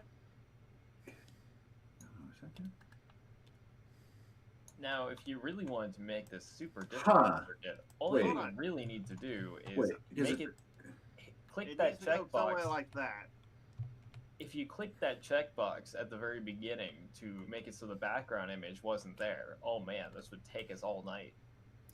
Yeah, but I don't think we Too have much. all night left. Too much pain. Try over one. That's a little too much pain, but if we also had more time, I might have been able to do that. But no, I can't do that with the amount of time we have. Wait a minute. Are any of these? Sure you can. Do we have all the edge pieces now? I think so. A pizza pukin. You can book them? I was going more for a Street Fighter reference. Sure you can. You can play at this game, dick penis man. Yes, you got it. Can you lose to me in a rap battle? Sure you can. Okay. Oh, it goes right there. The only reason I know that song as well as I do is I've been listening to Starbomb a little bit when I take afternoon walks for my lunch hour, and for some reason they keep bringing that up like every other song. Well, that's kind of the running gag of that part of the album. No, I mean, it's not a running gag thing. It's, well, I mean, it might be a running gag, but the problem is that just why is there an elephant in here? My brain just exploded. I had it. Why? It's just the fact that every time I'm listening to the music streaming thingy, Spotify. Thank you, Spotify. That it comes up like almost every single time. That's weird. What's that thing? Spotify and Starbomb. Oh. Circuit, you're talking about Starbomb, and you talk about this, and you forget to call it spoofy. How dare you? Spoofy. Is it on the spoofy? It's on the spoofy. I feel so ashamed. Hey, don't full on blame him. It's also on me for not saying it. Yeah, spoofy. Also, quick note, Circuit, I apologize if you can hear a train in the background. I am not doing it on purpose. I don't believe you, but at the same time, I don't think you would stop it anyway. You are correct. I am 100% pro train noise. I like trains. This is a fact. Wait, but isn't that... Yeah, that's this dude right here. What the fuck? Wait. Oh, then that piece is wrong. Oh, yeah. What the hell? Oh, I see someone already found the face of that character. There we go. Actually, I think that piece goes over here on the right side, man. I've been trying to... Wait, Is it just me, or did they sort these ponies by color? Was that it? No. I think it's a little more to the right. God dang it! I'm trying. Yeah, the problem is that this game likes that. Perfect. There we go. That's it. Okay, that way. Okay, so sorry, there was another circuit call. Did they sort these ponies by color? Some of them. Actually, it looks like they did a grouping of color for the most part, but it does get a little haphazard near the bottom. Let's see. Then again, I can't blame them because, I mean, grouping this many ponies, it could get really headachy the more you have to group. So that's got blonde right at the bottom, so... Circuit, be glad that that me having mod powers, I am a lazy person, because when you said there's another circuit call, I was really tempted for just a second to just make another call chat that's just called the circuit call. Wait, okay, honestly, I'm so surprised you didn't. The circuit call. Yep, that's perfect. This one go there? Nope. Wait, I thought... Ah, damn it. I pulled this one because I saw this face so many times when looking at this picture earlier. Now, circuit call, your pain is my pleasure.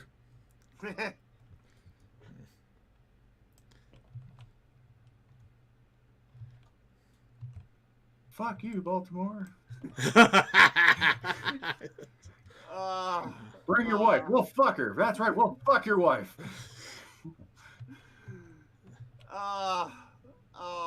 I miss the anthology. That check better not bounce, or you're a dead motherfucker.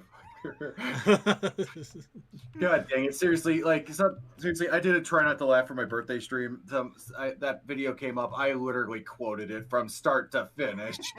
Oh, I saw you did that. I'm so annoyed. I could have had you cracking up in seconds, man. I got an arsenal of videos. I got one that actually sent me gasping for air, crying with laughter on my bed. It was terrible. Yeah. No, here's the thing. I did that for like almost 2 hours. I was doing great to 6 minutes to done. And then that showed up, and it's like it was one of those things where it probably would have just gotten like a huh, that's funny sort of thing out of me, like a chuckle normally. You were worn down from everything else, yeah. That's the danger about trying not to laugh. It's not the laughter. No, it's the laughter. It's just eventually you get worn down with all the jokes that something stupid ends up usually tripping you finally. Okay.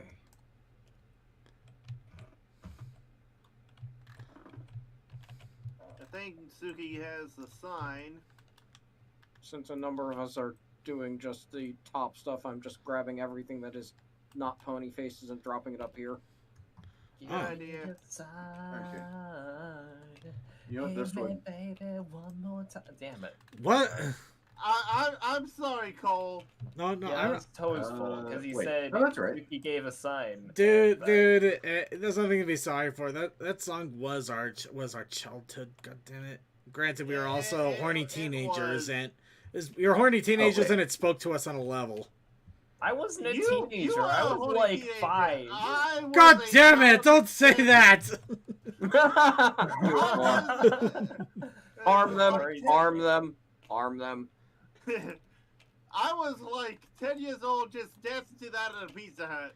I believe Coldust is our future. You were being trained, Toa. Yes, I was. Anyway, I remember hearing that song growing up, but I was a wee lad. I was small. Sorry, it's just that when you think of that, all I can think of is that you admit to being a piss baby. I mean, I was 5. But the problem is that now when I think of Britney Spears, it just makes me sad. It does. Yeah. It really does. Which, in all honesty, though, that's kind of a good thing in a way because at least we now feel sympathy for her. But God, I've always felt sympathy for that poor woman. I don't know what we're talking about. I missed a memo, I think. Let's just say her dad's a dick. People don't like her dad. Her dad's a royal dick and probably screwed her for life. I got you. You don't have to go any deeper. All right. Also, people have been looking back on how we treated Okay. Okay, Toa. I gotta be honest. I gotta be honest with you. When I think of that song from Britney Spears, I think of this one British panel show called I forgot the name, but basically they had a segment where 2 of the panelists would have to guess what song somebody is doing an interpretive dance to, and they are both wearing headphones, so they have no idea what it is, and one of them was Hit Me Baby One More Time, and it was hilarious. Also, I found the robot Fast and Loose! It was called Fast and Loose. Why is it that British humor always tends to hit a lot harder than American humor nowadays? This was in 2010? I stand by the statement. Okay. Well, actually, that reminds me. Anybody hear about the American version of IT Crowd? No. They're doing what? What now? They tried to do it.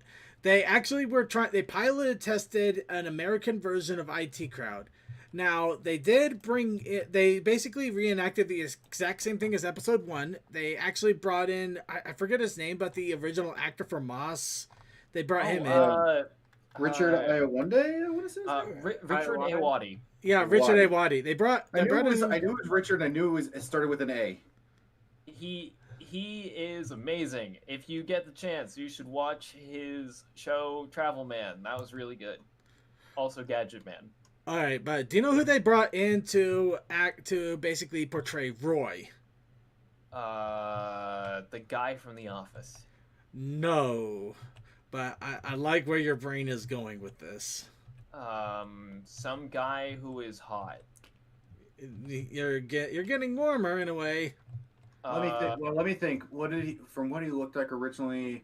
Is it the guy who voiced the guy in the Lego Movie? No, I don't know. Chris Pratt. I don't think it is. No. That's actually what I was going for, Chris Pratt. No. Is it Chris Styles? You know, I honestly don't know the actors' names directly. I just know what they're off of. Is it the guy who played Superman in that one movie? I think it was Superman. I don't know. No. I know it's probably not Henry Cavill. No, you were getting warmer a good chunk there, and then you just kind of dropped into the ice cold bath there. Let's see. Versus Crowd was almost aired. 2007, 2008. Starred Richard Ayoade reprising his role as Moss. Oh, yeah. You see the problem there. He could have worked. I mean, he's not terrible. He's not terrible, but he doesn't exactly fit the stereotype. By the way, it's Joel McHale. If the lead guy from Community. Oh. Yeah, could you imagine? Yeah, can you imagine him being Roy? It just doesn't fit that well. I can't. Honestly, he does not strike me as a Roy kind of boy. Yeah. I mean, that's the thing. Is like he's not terrible, but yeah. Oh no, he's a great actor. He's a great actor. It's just that's not the role for him. That is not. No. Oh. Let me see. It was really a shame too. And Denholm being played by Rocky Carroll, who's. That must have been a really odd experience for Richard Ayoade, because like, could you imagine just like you were already in this show, and now they're going to re-record the show, except for with a bunch of Americans. That's gotta be the weirdest shit to experience. I would think so, but this happens more often than you would think, so I think it's just kind of par for the course. The British version of Married with Children? What? Yes! It is a thing! Actually, I'm gonna be real with you. I haven't even seen the normal American version of Married with Children. You know what? I'm very bad with sitcoms. I'll give you all credit. I mean, that I watched it when I was a kid, and yeah, it's no wonder I'm screwed up in the head. But no. No, I watched it too, and I'm nowhere near your screw up dude. Well, thank you for acknowledging my screw up. You're the one that said it best. Circuit. You and I were both born in the late '80s and grew up in the early '90s. We fully acknowledge we're screwed up. You know what? That's absolutely fair. I will absolutely take. You have the screw upitude. But I'm still astonished because Married with Children was hilarious, but I can't imagine that being a British sitcom. Yeah. It was. Yeah. Was it actually a competent British sitcom, or was it a pilot that ended up failing horribly? I think it lasted like 2 or 3 seasons. You know what? That's better than what I would have expected. Yeah. You know what? Actually, I just realized a simpler way of saying what I just said. What's that? We grew up with Ren and Stimpy. We were screwed up already. Ah, there we go. Yeah. And I'm damn proud of it. I grew up with Ren and Stimpy, and when the video game talk shows were actually on cable networks. I remember those were cool. That. Actually, speaking of cartoons, did you know that apparently the big Scooby-Doo movie coming out this year is a crossover with Courage the Cowardly Dog? I'm down for that. What? I did not know that. That sounds interesting. Is it part of the? I just found that out last night. Is it the same universe? The second time. Is it the same? The second time. Dear God, is it the same universe that they tried to do with the Scooby-Doo movie that just recently came out? I don't think so. No, not Scoob. It's gonna be like the standard 2D animated universe things. Oh wow! For a second. Which means that of course they might pull that bullshit of they're gonna try and say it's all fake thing.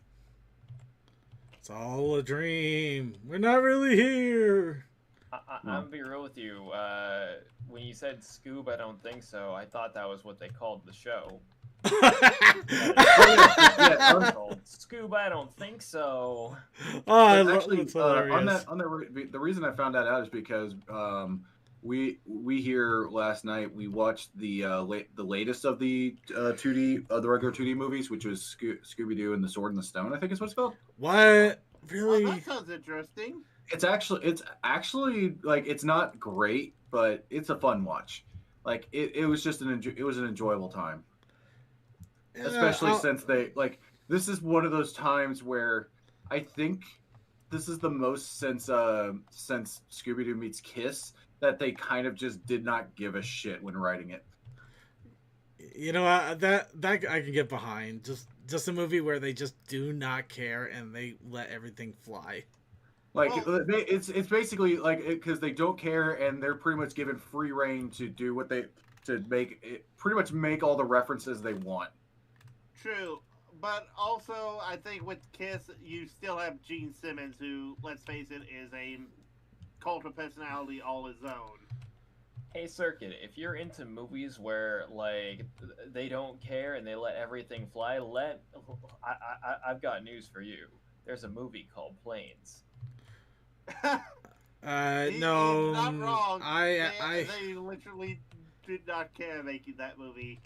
No, I think I'm good with that being kind of stuck in the annals of history, where I will probably never see or hear from it again. Although we did have Gabriel Iglesias as a plane. It's not an accomplishment. Wait, who's Gabriel Iglesias? I don't know. Comedian. Fluffy. Oh, gotcha. It's what I find really weird, it's still kind of weird for me to get used to. Like seeing people like Gabriel Iglesias, Kenan Thompson, Kel Mitchell, all these people like doing stuff like Saturday Night Live and stand up and all that, and just thinking, holy shit, I grew up with all that. It's all that. Wow. I gotta give Toa a little credit on that one, just a little though. Hey, granted, Toa's basically shooting with a machine gun, so he's got to hit something eventually. All right, where was Nittany? There's Nittany. Hey, I try and do the comedy of go with the jokes. If they don't hit, don't dwell, move on.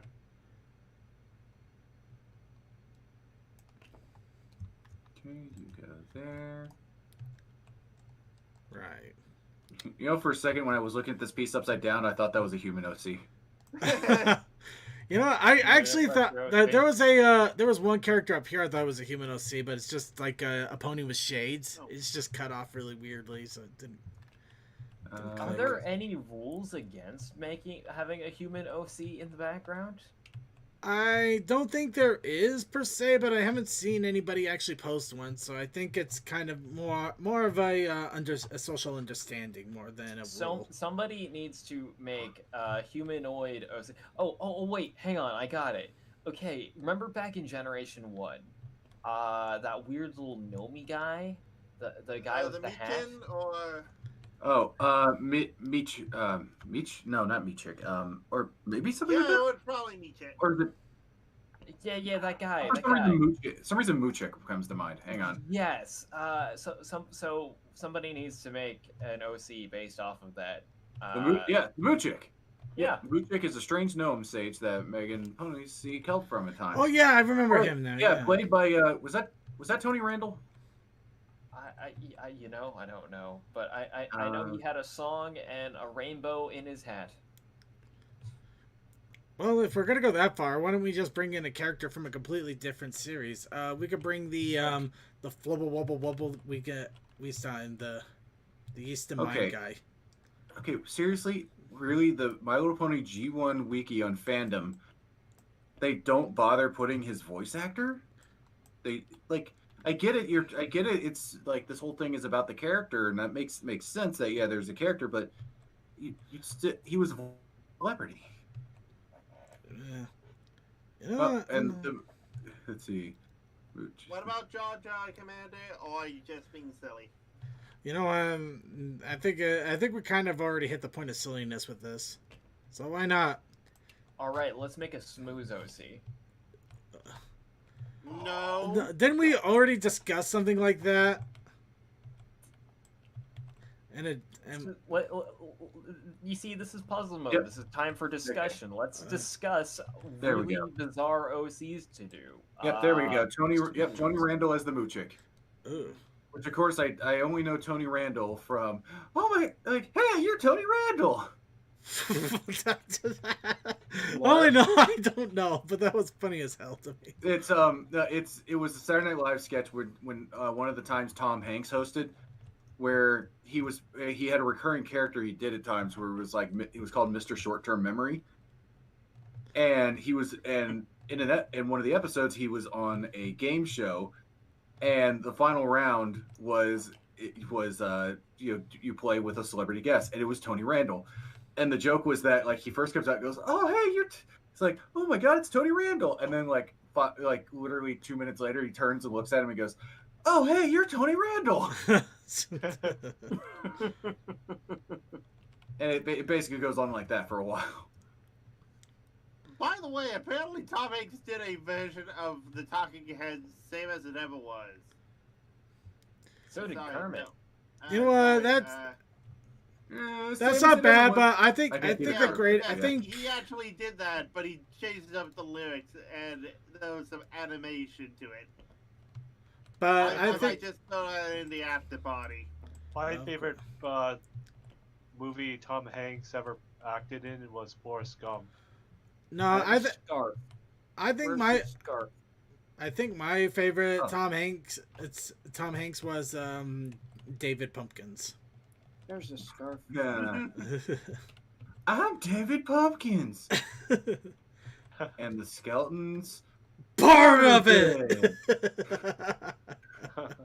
Honestly, Tom Hanks is a treasure. Are there any questions? Yes, several.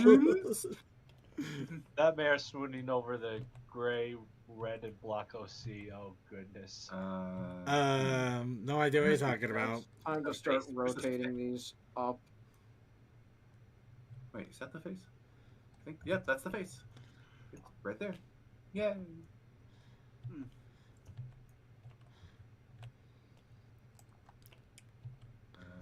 I think we actually might have a hard time finding Derpy in all of this. I don't actually think there's a Derpy unless it is this plushie way over here. Yeah, Derpy Burrow, you could mark down a pony. Well, yeah. Admittedly, I just kind of went with the tagger. I was looking for good massive group shot that could be used as a the situation. To be honest, they could have just put the tag in there just to screw with people. It wouldn't surprise me, but I would kind of hope. I would kind of hope that it wasn't the case, but yeah, it might just be Derpy the plushie.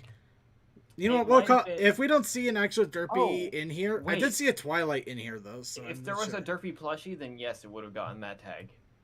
Yeah, the only reason I'm not sure is because I actually saw a Twilight Sparkle in this crowd. I thought I saw Derpy at first, but it was actually with gray OC with blonde hair and a bow tie. Plot twist. It's a plot twist. The Derpy they're referring to is the 2 zeros, or sorry, the 2 O's in Derpy Boru, which have Derpy's crossed eyes. Oh God, that. Oh my God, that might be what they did. That might actually be what they did. If they did, I would be so furious.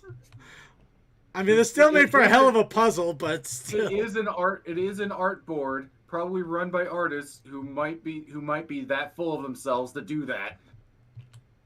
And then not out there. They're not without. You know, if that's what we want to try to believe, I almost want to believe that that's a Derpy plushie, then just to save my sanity. Ah, there we go. Here's where this goes.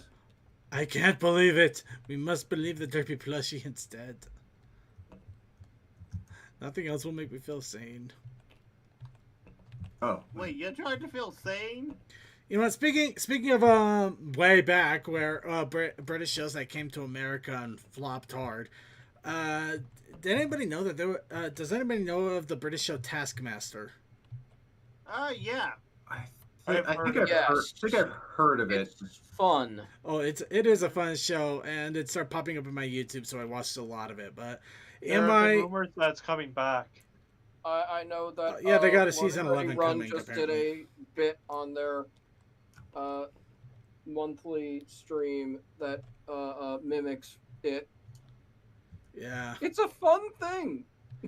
Oh, it's a fun thing, but apparently, I can't remember. I think it was Comedy Central tried to do an Americanized version of it, and yeah, it didn't go too well. You know what show I feel like they should have just brought the British people over for, and it sucks it didn't succeed. Robot Wars. Oh, that was freaking awesome. Well, yeah, Robot Wars, and it sucks. Even Mick Foley couldn't save that. Couldn't save that from failing in America. Well, here's the thing. Did he get on that? Yeah, Mick Foley was the announcer. Yeah, Mick Foley was the host of that. Yeah. I don't think I paid attention that much to who was voicing there. Yeah, and as far as I could tell, that seemed to be more. It was shot in Britain and people went there, but that was my interpretation. I think that was all like British, with people traveling over. But I could be wrong.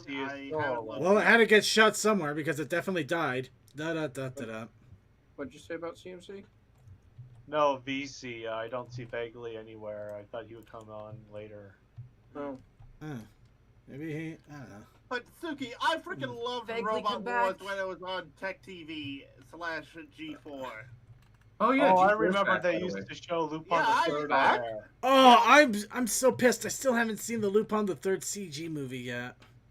Yeah, but G4 is back. I forget if it's actually on TV or if it's just on streaming services.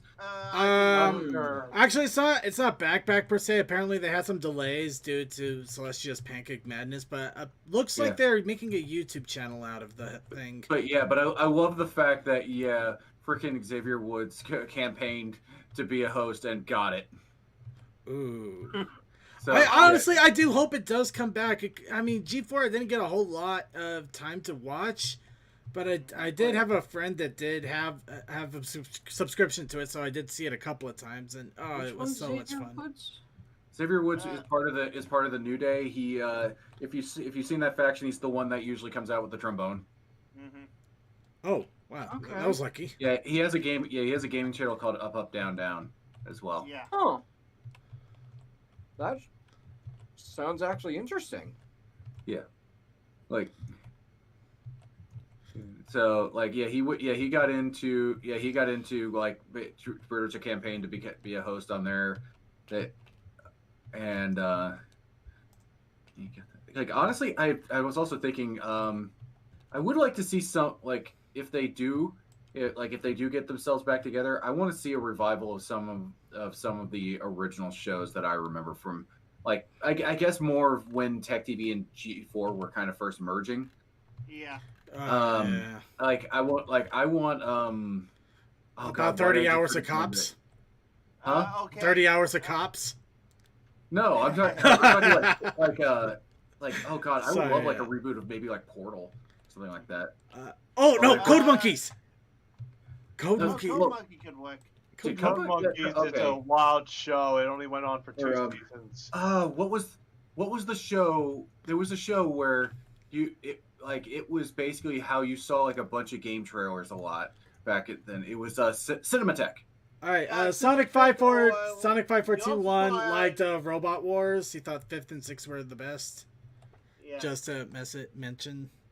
Yeah, it's one of those things of I also enjoy the show Cheat because it basically showed you cheat codes in video games. And cheat codes. Yeah, that'd be great. I also remember the show. Remember the show Electric Playground. It was kind of a video review. Oh Electric Playground, which I think eventually didn't that eventually become Attack of the Show? I'm not maybe sure. Okay. Also, I just mostly remember X Play from there. Yeah. Oh, X-Play X-Play. was the most popular. X-Play was, but I don't know too much. I mean, X-Play wouldn't be too bad to see again, but I don't know. Not sure how well it would do in the current setup of things with how everything ends up released. Yeah. Well, also, okay. Hey, I think it might still do okay. Just I don't know. I'm on the revival section of the wiki. They started attacked the show, and X-Play's Twitter reactivated in 2020 from the San Diego Comic Con at home, and then it reopened with Pong on it. August 12th, Olivia Munn, the former co-host of Attack the Show, was in final talks to be a part of it. The official YouTube channel uploaded a video with Adam Sensler as his persona Crazy Adam, being like, "Hey, we need people, so hashtag G4 needs talents." G4 announced a very special G4 Holiday Reunion special, scripted special holiday by Ron Flincher, and featured the network's former personalities and hosts. The special premiere went live 24th of November on Twitch and YouTube. Sci-Fi would also air on the 27th. During the special, Xavier Woods would be the first newly announced host for G4's relaunch. And after what Suki said, on the same day as the premiere, G4 lost Graviton, or Graviton, spelling, a charity drive that would raise funds for very community partners. This year, on the 28th, it announced that Attack the Show and X-Play would be returning for Revival due to high demand. They also announced release for Revival would be sometime in the summer of 2021. And just February 5th, they announced that two people of League of Legends Esports Cafe would be hosting an upcoming show called the Blank Esports Show. Blank is just a line there. February 12th, it was announced that Adam Tesla and Kevin... Is anybody else waiting for Toy to pass out? Nope. But yeah, it is coming. But, Gee, I couldn't tell. That's all I'm seeing here. But yeah, I was gonna say the whole reason, like I will always think fondly of Cinematech is one of the things I remember about that is God, I remember seeing the earliest tech demos and stuff of what eventually became Alan Wake. Ooh.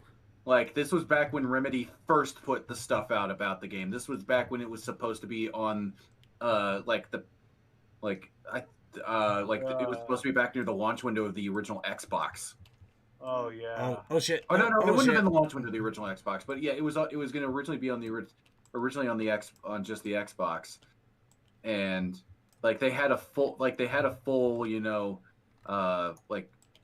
cutscene kind of explaining the whole like supernatural things of everything going on, and yeah, I definitely wanted that game from that point, but. Yeah, it was so weird when I realized that when Alan Wake actually came out, and I realized, wait a minute, oh my God, that's the thing from Cinematech. Someone rotated that piece, and here I had taken the effort to make sure everything was flipped the right way. All right, we got them all, other than the one that's floating. Wait, where's the space? Why can't I see? Oh, there it is. For some reason, I couldn't see that. All right, so Derpy. I don't think we saw a direct Derpy, so we're either assuming the sign or the little plushie there in the corner. Yeah. You know what I say to that? Ah! Yep, figured. Well, that's a good thing Coldust didn't draw on this thing. What time is it? Actually, it would have been floating in midair. All your names are crossed. Yeah. All right, we still got a little bit of time for a video segment here, so. It's not going to be much of one, though, so I'll probably just put 1 or 2 videos on. Sorry, everybody. And they'll also be... Time to get the sync tube up. Yep. But that was fun. That was fun regardless. Still kind of wish I put up that massive one where you were all just, like, like almost crying, just like, no, what are you doing? Mercy, mercy us all. Time Suki would have just flipped it and we would have said, alright, you were saying? Oh, yeah, but I would just brought it back. Because I can. I could do that things. He knew. Okay. But yeah, I'm kind of happy. Also, apparently, Robot Wars was going on in the UK for a bit there. Yeah, I mean, it was going on in England. I think like well before. The SyncTube's link isn't in the show notes. Yeah, I didn't have it set up yet. Give me a quick second here, please. I promise I'll get to it.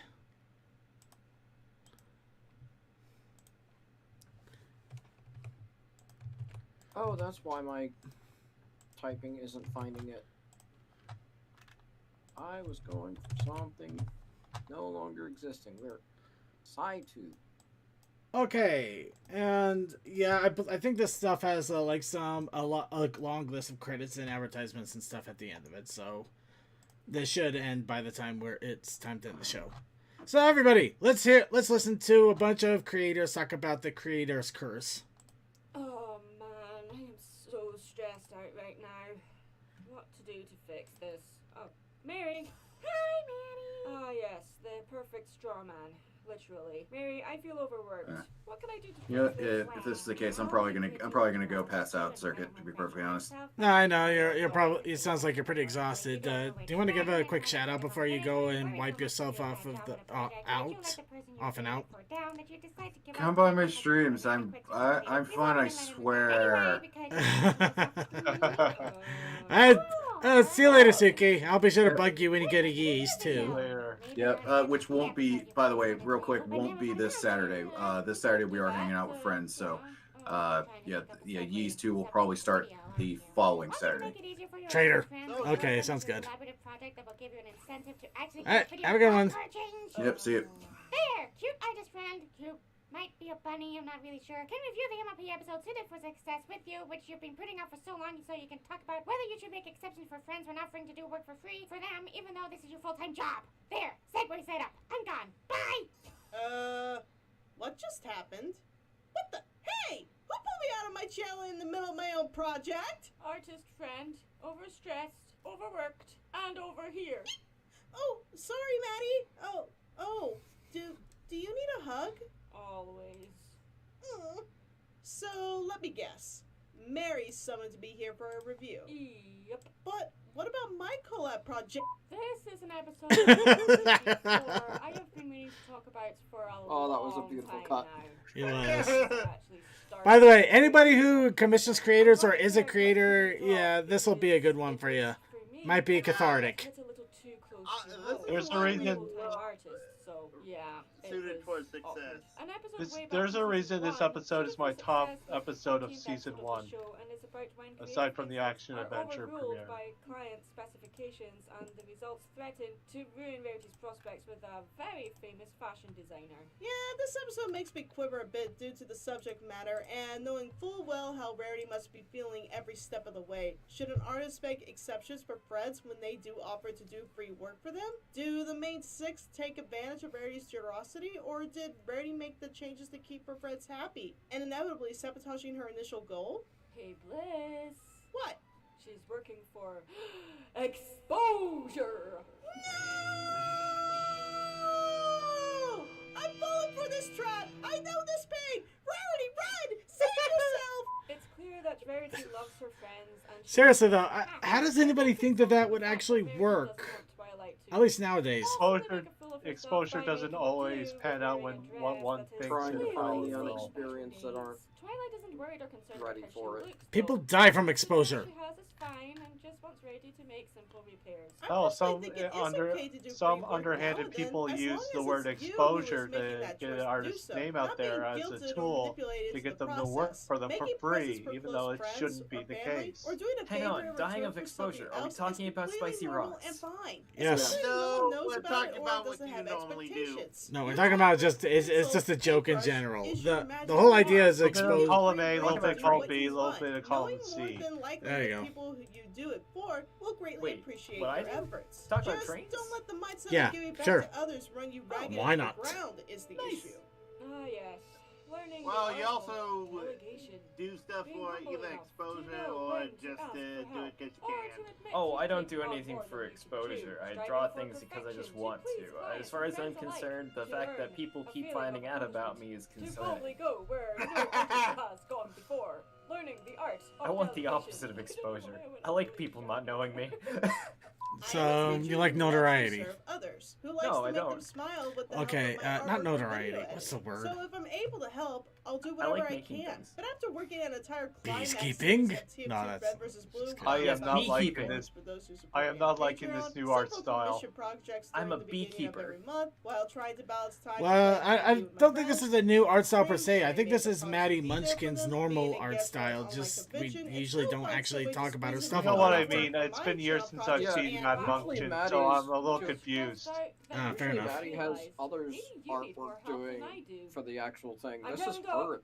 Don't you dare! He knows enough Also, about I my just want to props, say okay? too, I've talked don't his ear criticize up other long people's enough. artwork. He doesn't need to hear more Just about don't, it from me. 'cause If it's you rude. tell me, You know, I'll tell everyone's you for progressing being at their own stressed rate, out. and everybody's forming their own styles. Don't do Why does the dog have a 5 o'clock shadow? With this, I'm leaving. Because It's a big bad wolf.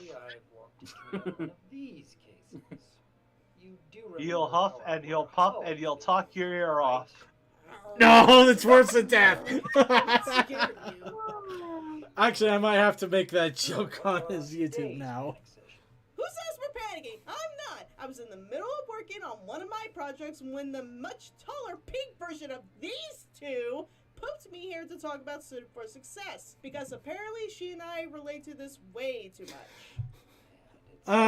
We finished the puzzle, we declared the plushie to be Derpy, and now we're watching the only video that we'll probably watch tonight because of time. Concur. I think I'll join you to make sure you two remain civil.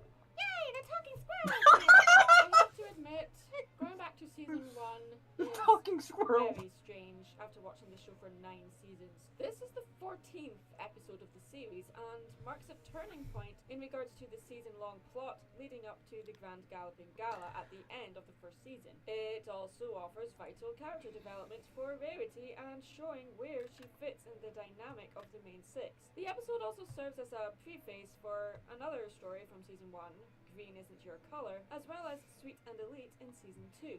The original title for Suited for Success, or Dressed for Success being the alternative title, was Dressed for Failure. And the main theme is basically about when you bite off more than you can chew, or not to look a gift horse in the mouth. Pun unintended, of course. In sum up, it basically means if you are doing a favor for someone, don't compromise your talent and good taste. Or if someone gives you a gift of their labor and talent, you should receive it and appreciate it because the thing itself isn't the gift, it's their time and labor they put into it. Which, admittedly, even we, the artists in this case, can't forget that it's not the product, but our time that what is important to our friends. Creative people put a lot of themselves into what they create, and for some, they give things they create to their friends to show how much they mean to them. To me, this is definitely one of my ways of showing how much I love and appreciate my friends and family. I make things for them. Suited for Success touches on how a creative mind thinks in a general sense, and how the relationship between an artist and a client often works. Creative instincts are often overruled by a client's esoteric specifications. In this case, it results Word in Rarity's said, prospects never with a truer. famous fashion designer being threatened, and the main six unintentionally sabotage Rarity's career. It does beg the question when dealing with friends who are customers. Should the artist make exceptions for friends when offering to do free work for them? Are the main six taking advantage of Rarity's generosity here? I say we take a closer look. Looking back at the season 1 animation of characters and backgrounds while also comparing it to the final season, it's rather impressive how much more detailed and sophisticated the show became. How far all the assets have come. Everything is so much more minimal and flatter here. It's a little more loony. It may be because this was before they knew that the show was going to appeal to an adult audience. They were still trying to find their footing here. Plus, with several years working on MLP, of course the animators are going to be much more experienced and thus more willing to flex their creativity. Even the intro is so. Oh no, it's a nice review between all three of them. The library. Nostalgia. I'm sad now. So the episode begins with Rarity. The library just didn't have a chance. Maddie. Sorry. So the episode begins with Rarity hard at work in her we We all still won't think of the bees. Twilight and up, which at the library just blew up. Maddie! Sorry. Her friends Twilight and Applejack come to visit and respect that she's trying to concentrate, so try not to disturb her. They carry on talking in a whisper, and Rarity is clearly trying not to lose patience with the interruption. Something I am terrible at. Shh. Rarity's in concentration mode. Once Rarity gives them her full attention, Twilight shows Rarity a dress she intends to wear to the Grand Galloping Gala, and requests Rarity do a simple repair job on it. Just from an artist's perspective, Maddie, tell me if I'm wrong. Does that color scheme on that dress even go with Twilight's scheme? The reds and the red hues, Yeah, I think it's deliberately meant to clash, so we understand why Rarity wants to jump in and offer to make her a new outfit. Twilight I think either a nice light teal or something of that nature. But red, red don't go with purple. Rainbow Dash literally drops in. Rarity Well, gets yellow the idea does. Dresses for all her friends, Yellow including does herself. well. Light bulb. Oh no, she's in the web! Oh, it'll be a little bit of work, but it'll be a wonderful boost for my business. Fun. I'm going to work for exposure, darling. Oh yes, it's gonna be so much fun, yes. Applejack, ever being the voice of reason, states what Rarity is planning on doing and is concerned she is taking too much on board. So, all you have to do is make a different, stunning, original, amazing outfit for 1, 2, 3, 4, 5, plus yourself 6 ponies. I find this funny now because all I hear is Doc talking. I'm sorry that I'm the logical I try to plan things out. I have no doubt that Rarity has the ability to make all Also, these dresses can we and types just of take a outfits, moment and but realize, she never stopped to consider if what she makes I I think this is on Matt. That AJ Maddie's season channel. 1 voice. She's doing all this for free. Yeah. On her own volition. Well, also, and her can we friends all technically appreciate never that voiced their opinion of what they season want 1 in their dress Applejack to be like from definitely the sounds start. like an early As far as version I of Hannah know, Montana. they're getting a free dress and it's going to look just as I they never hoped made it that will. connection. I feel this is both a fault on the creator no and idea. the client here, I sadly. honestly Communication never made is the connection very either, important during these I exchanges. don't know why that connection would be Yeah. made. I would Well, say that Ashley Rarity's Bolt really said it quick of took getting Dolly something Parton she and wants, Hannah so she's Montana offering to make get it for Applejack's free. voice. Lickety split. Okay. Lickety I hear split. ya. I hear ya. G1 fans will understand. I think I'd have to like. Song Art of the Dress.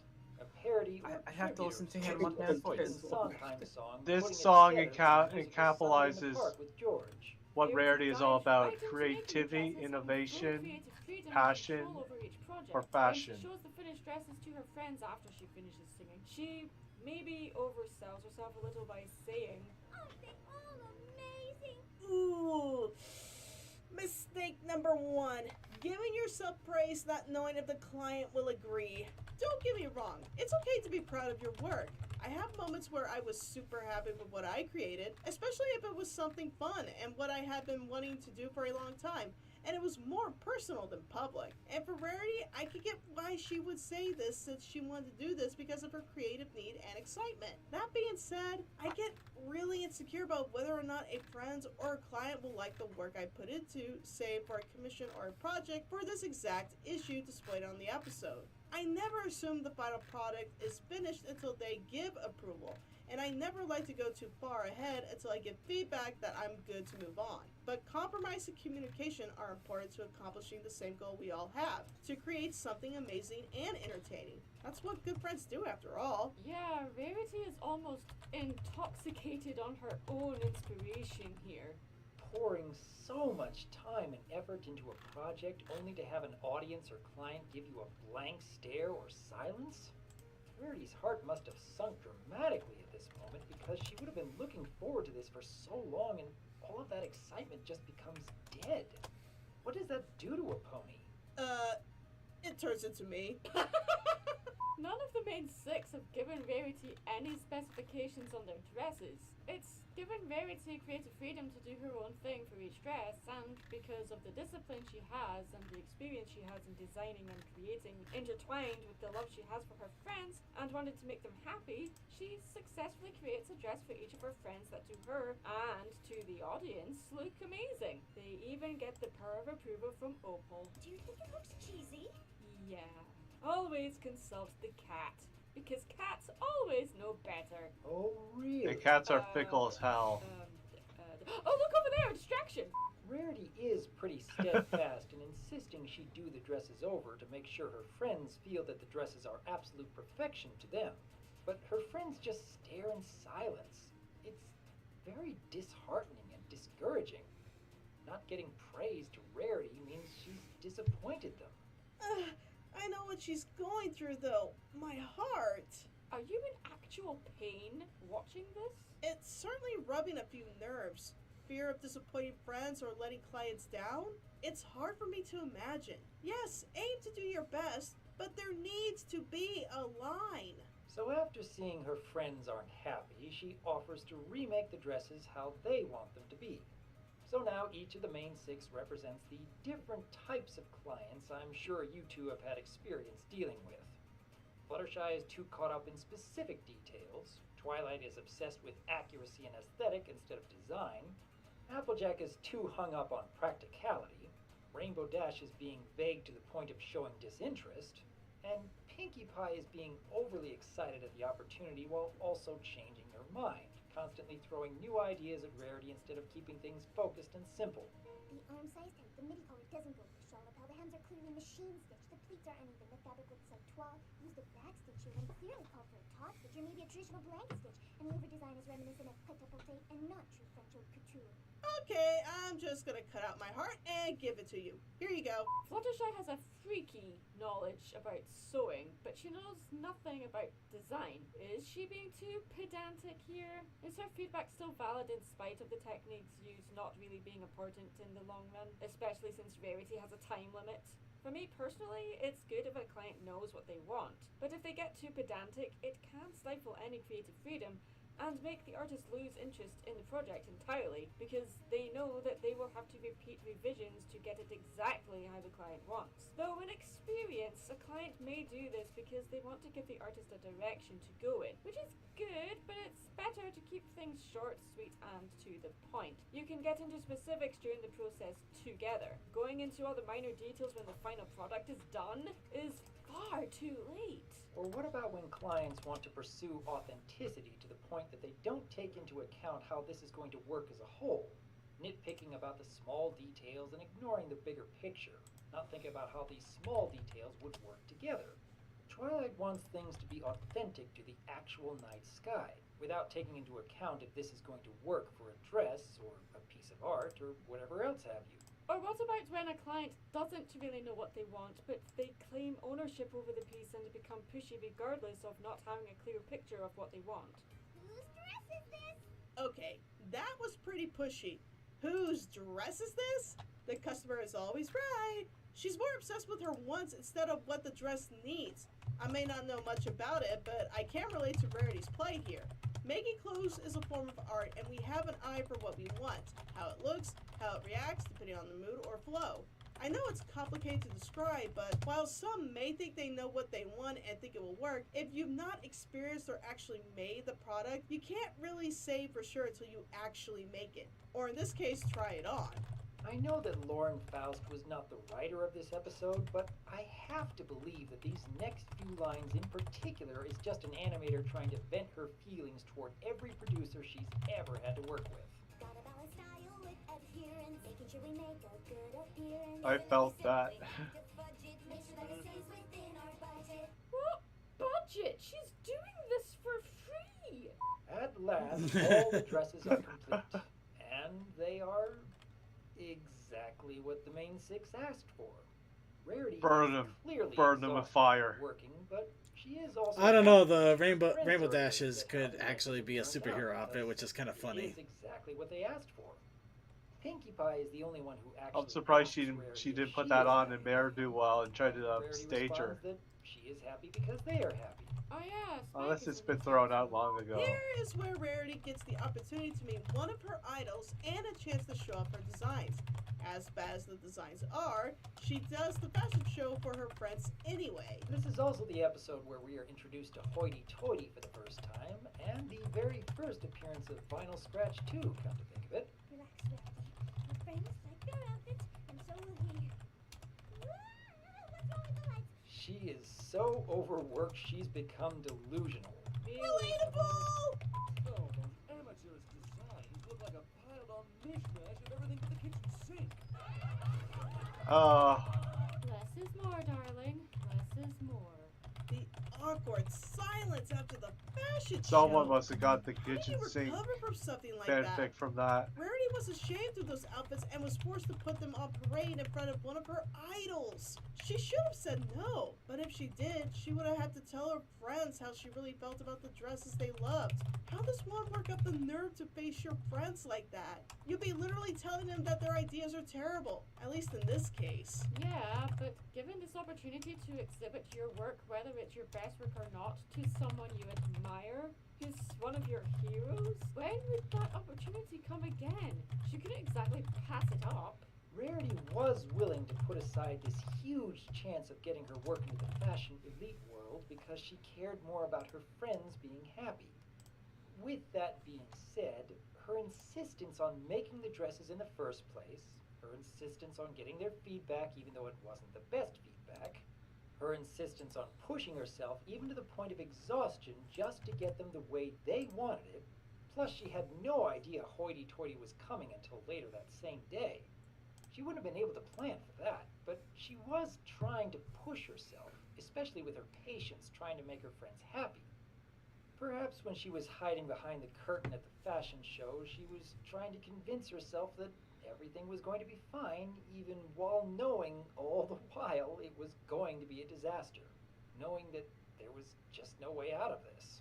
She was a little overconfident, proclaiming how perfect her dresses were. We have to believe there is at least a little bit of her own ego in that. Not much, but it is there. And now it's going to lead to the very first Rarity meltdown in the series. This is where we get to see how talented The meltdown that started all meltdowns. Her voice acting. This But was it's the so episode fun. that made so many people realize how great a character Rarity was back in the day. Yeah, this would be why I've been putting off talking about this episode, because it's so painful to watch as an artist. I've had so many meltdowns similar to this, although probably not so dramatic, but yeah, it's still so relatable. Let's watch the Rarity meltdown. Tabitha really brought Way that too much joy in that sentence. doo-doo Feel heights for the with her character, but character. it's still entertaining. That, and you probably enjoy hearing Tabitha St. Germain act out the meltdown a bit too much, maybe? Animal endangerment to trick Rarity to get out of her salon to see her finished dress her friends made as an apology. Friendship! You know, it's kind of cool Oh, because... come on, it was a communicating cat that with climbs them trees. like That was no them endangerment. in the same way Unless expects she her knows to that them. Opal doesn't Generosity usually and climb creativity, trees. culminating Opal in is the an gift indoor of cat. creating her dress for her. Wow, Opal looked actually pretty comfortable when she came out. I bet you anything Opal was actually acting. A small taste. Well, yeah, you would. You designed the thing. So, after the main six apologize and Rarity snaps out of her meltdown, they help her organize another fashion show for Hoity Toity to see Rarity's real work, showing that they are now fully invested in supporting her creative endeavor in each project, modeling the dresses in the show.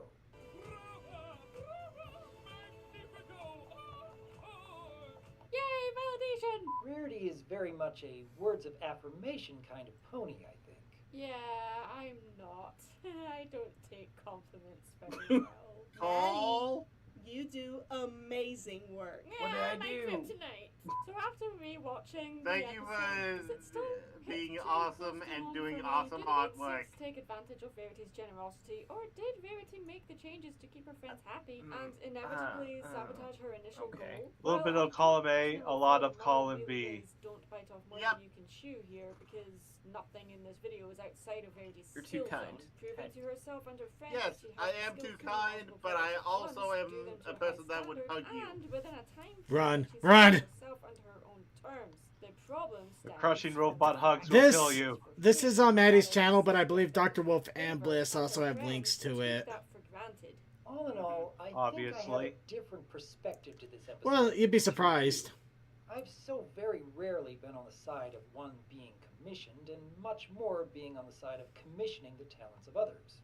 But at the very least, I sincerely appreciate how a story like Suited for Success can give me a deeper understanding of what it feels like to have someone constantly nitpicking your creativity, or putting aside your own expertise and experience just because you want your friends to be happy with the end result. I have deeply appreciated all the work you've done for me over the years, Maddie and Blissy. And to be honest, watching Suited for Success taught me early on that I should put more trust in an artist's perspective when it comes to their line of work. I've been more than content to give a short description of what I needed and then look forward to whatever either of you drew up. And I do hope that many of you out there take that same lesson to heart. Don't look a gift horse in the mouth. That's a lesson I know I struggle with that Doc seems more content on, but that being said, this episode has and still does today make me reflect on past events where I could have handled things better when dealing with projects that revolved around friends. There is such a thing as being too excited with the wanting to help, to the point that it can compromise your own well-being, whether mentally, physically, or in Rarity's case, even financially or by business case. There is so much to this episode that not only provide help to children, but adults as well when learning important lessons on how to balance your time to the craft as well as to your friends and business. Like Maddie and the artist's perspective, there is a time and place to wanting to help and give to your friends, but also acknowledge that you can only do so much, and therefore need to set boundaries or lines for not just yourself but your friends as well. Communication, I feel, is very important here, and it's something this episode didn't directly address but did show it could have helped in the long run. Talk to your friends. Tell them what's on your mind, and hopefully it will work out for the better for your craft and your gift to your friends. It can be humbling to know that people wish to come to you for your own creations, and it's also a privilege to be able to create things as gifts for friends and loved ones to express how much they mean to you. Though I appreciate that this episode went to the effort of showing the difficulties artists face without portraying any particular person as being malicious. It's more of unspoken concerns and stresses that can often occur during the process of an artist and client getting to know and understand each other when creating something together. Thank you so much for joining me for talking about this episode, guys. Been meaning to cover this one for a while. Glad to be of service, Miss Munchkin. Yeah, no problem. Now, how do we get out of here? We may need Mary Sue's assistance here. No, we don't. I can teleport us out. See ya, Maddie. Feel better, Maddie? Yeah, I do actually. Thanks, Mary. Yay, I did a thing! Best strawman ever! Wait, that's not a good thing. I'm Mad Munchkin. Stay creative. Hey, thank you for watching. You just that realizing video. that now? That she does both those voices. Anyway, It's so much fun! it's time to go ahead and end the show. So we're going to go ahead and do the ending show things. So here we go. We're going to go ahead and go with one pair. I can't do the voice. I'm going to just do it like a normal. Coldust! Coldust, come and tell us your final words. Right. I was here for the entire show. All right. Achievement unlocked. Crazy Mac Captain, your Wait, final... that wasn't my shout-out. Oh, please, your final words then. Right, shoutouts to Ponyville Live, because they still have all the links to a bunch of pony radio stations that play pony music and stuff that's awesome. You should go and click that link. Also, they still post tweets whenever we, tweets and announcements all around, whenever we have an episode of The Brony Show. So, Yeah, that's right. I should check your Discord sometime. Oh yeah, it's nice. Yeah, so shouts out to Ponyville Live. Also, happy Derpy Hooves Day, y'all! Shouts out to everyone who participated and had muffins. And if you didn't have a muffin yet, by all means, have some muffins this week. Alright, now on to Crazy Mac Captain, your final words. Fires, explosions, Mufasa, venison turkey, LOE, Rowan, and shout out to all the content creators and artists. That means you, Commander and Cole. DM21. I love you both. Too kind. DM. I hope you go see a doctor soon, Circuit, about your problem you mentioned earlier. Oh, well, definitely, and, stay healthy, everyone, and avoid the pancakes as you can. Also, shout out to the artists who do amazing work for the fandom. Even though there's bound to be someone who doesn't like your style or this or that, but at the end of the day, do it for yourself, not just for what other people would like to see from you. Wise words. And Textalion. Tech. You might be away. Tech. I heard you for a second there. You were very distorted, though. I think you might be dead. Can you hear me now? Yeah. Better. Happy like Derpy Day, and I try to have some dreams about Derpy, whatever they may be. Alright, on to Toakoi. Shouts out to our lovely audience that view us every single week here on Twitch. Archray friend, I really hate that. Archangel Fairy, Stormcloud, Tam, Commander Rude, Cool Dude, Sarcasm, Dinu, DM12, Extermore, Grow, Listen, Playman64, Silly Gnome, from the Only Tech Man, me, our Text Relay, and Violet CD. Alright, with that, I'd like to thank everybody for joining us for another episode of The Brony Show. Stay tuned for the Coffee House After Party if you're watching us live. If not, go to our Discord. It's a great way to find out when we're streaming random things, whether the random gaming stream, another Brony stream, random Let's Plays, whatever you have. If it's there, if it happens, we announce it on our Discord. Along with that, tune in an hour early on streaming nights for the pre-show with Cold Dust and his awesome crew. There could be anything from trivia to Jackbox or art or whatever else Cold Dust decides. Along with that, just a bit of a general shout out. There will be a stream tomorrow. I am going to be trying Cybertronics game once more after getting some advice on how to run it a little bit better and giving a little bit of a better review of that. But along with that, also a reminder that on Sundays is Circuit's Let's Play. We'll be going back to No Man's Sky, and also Muggle Dash will be maybe on Sunday evening to do music and play games. But yeah, a lot of fun.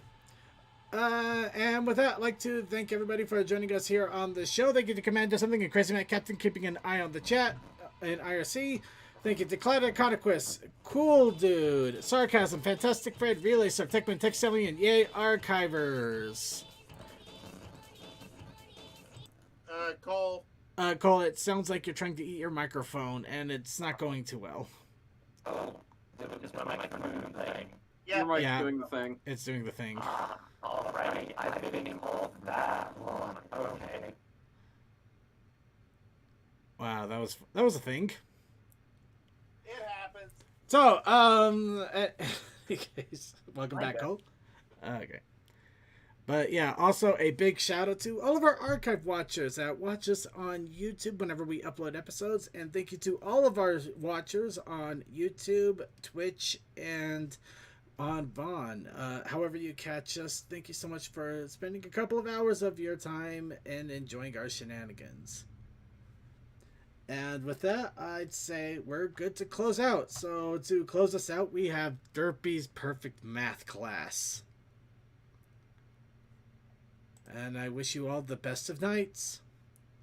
Enjoy a muffin. and celebrate Derpy Day with the rest of us by being as derptacular as possible. Sonic5421, you can consider that a shout out if you haven't gotten it yet. See, you got a special shout out just for you. Peace out, everybody.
To be as Mesasuko the Kotoi. I just completely destroyed that. Coffee house after running.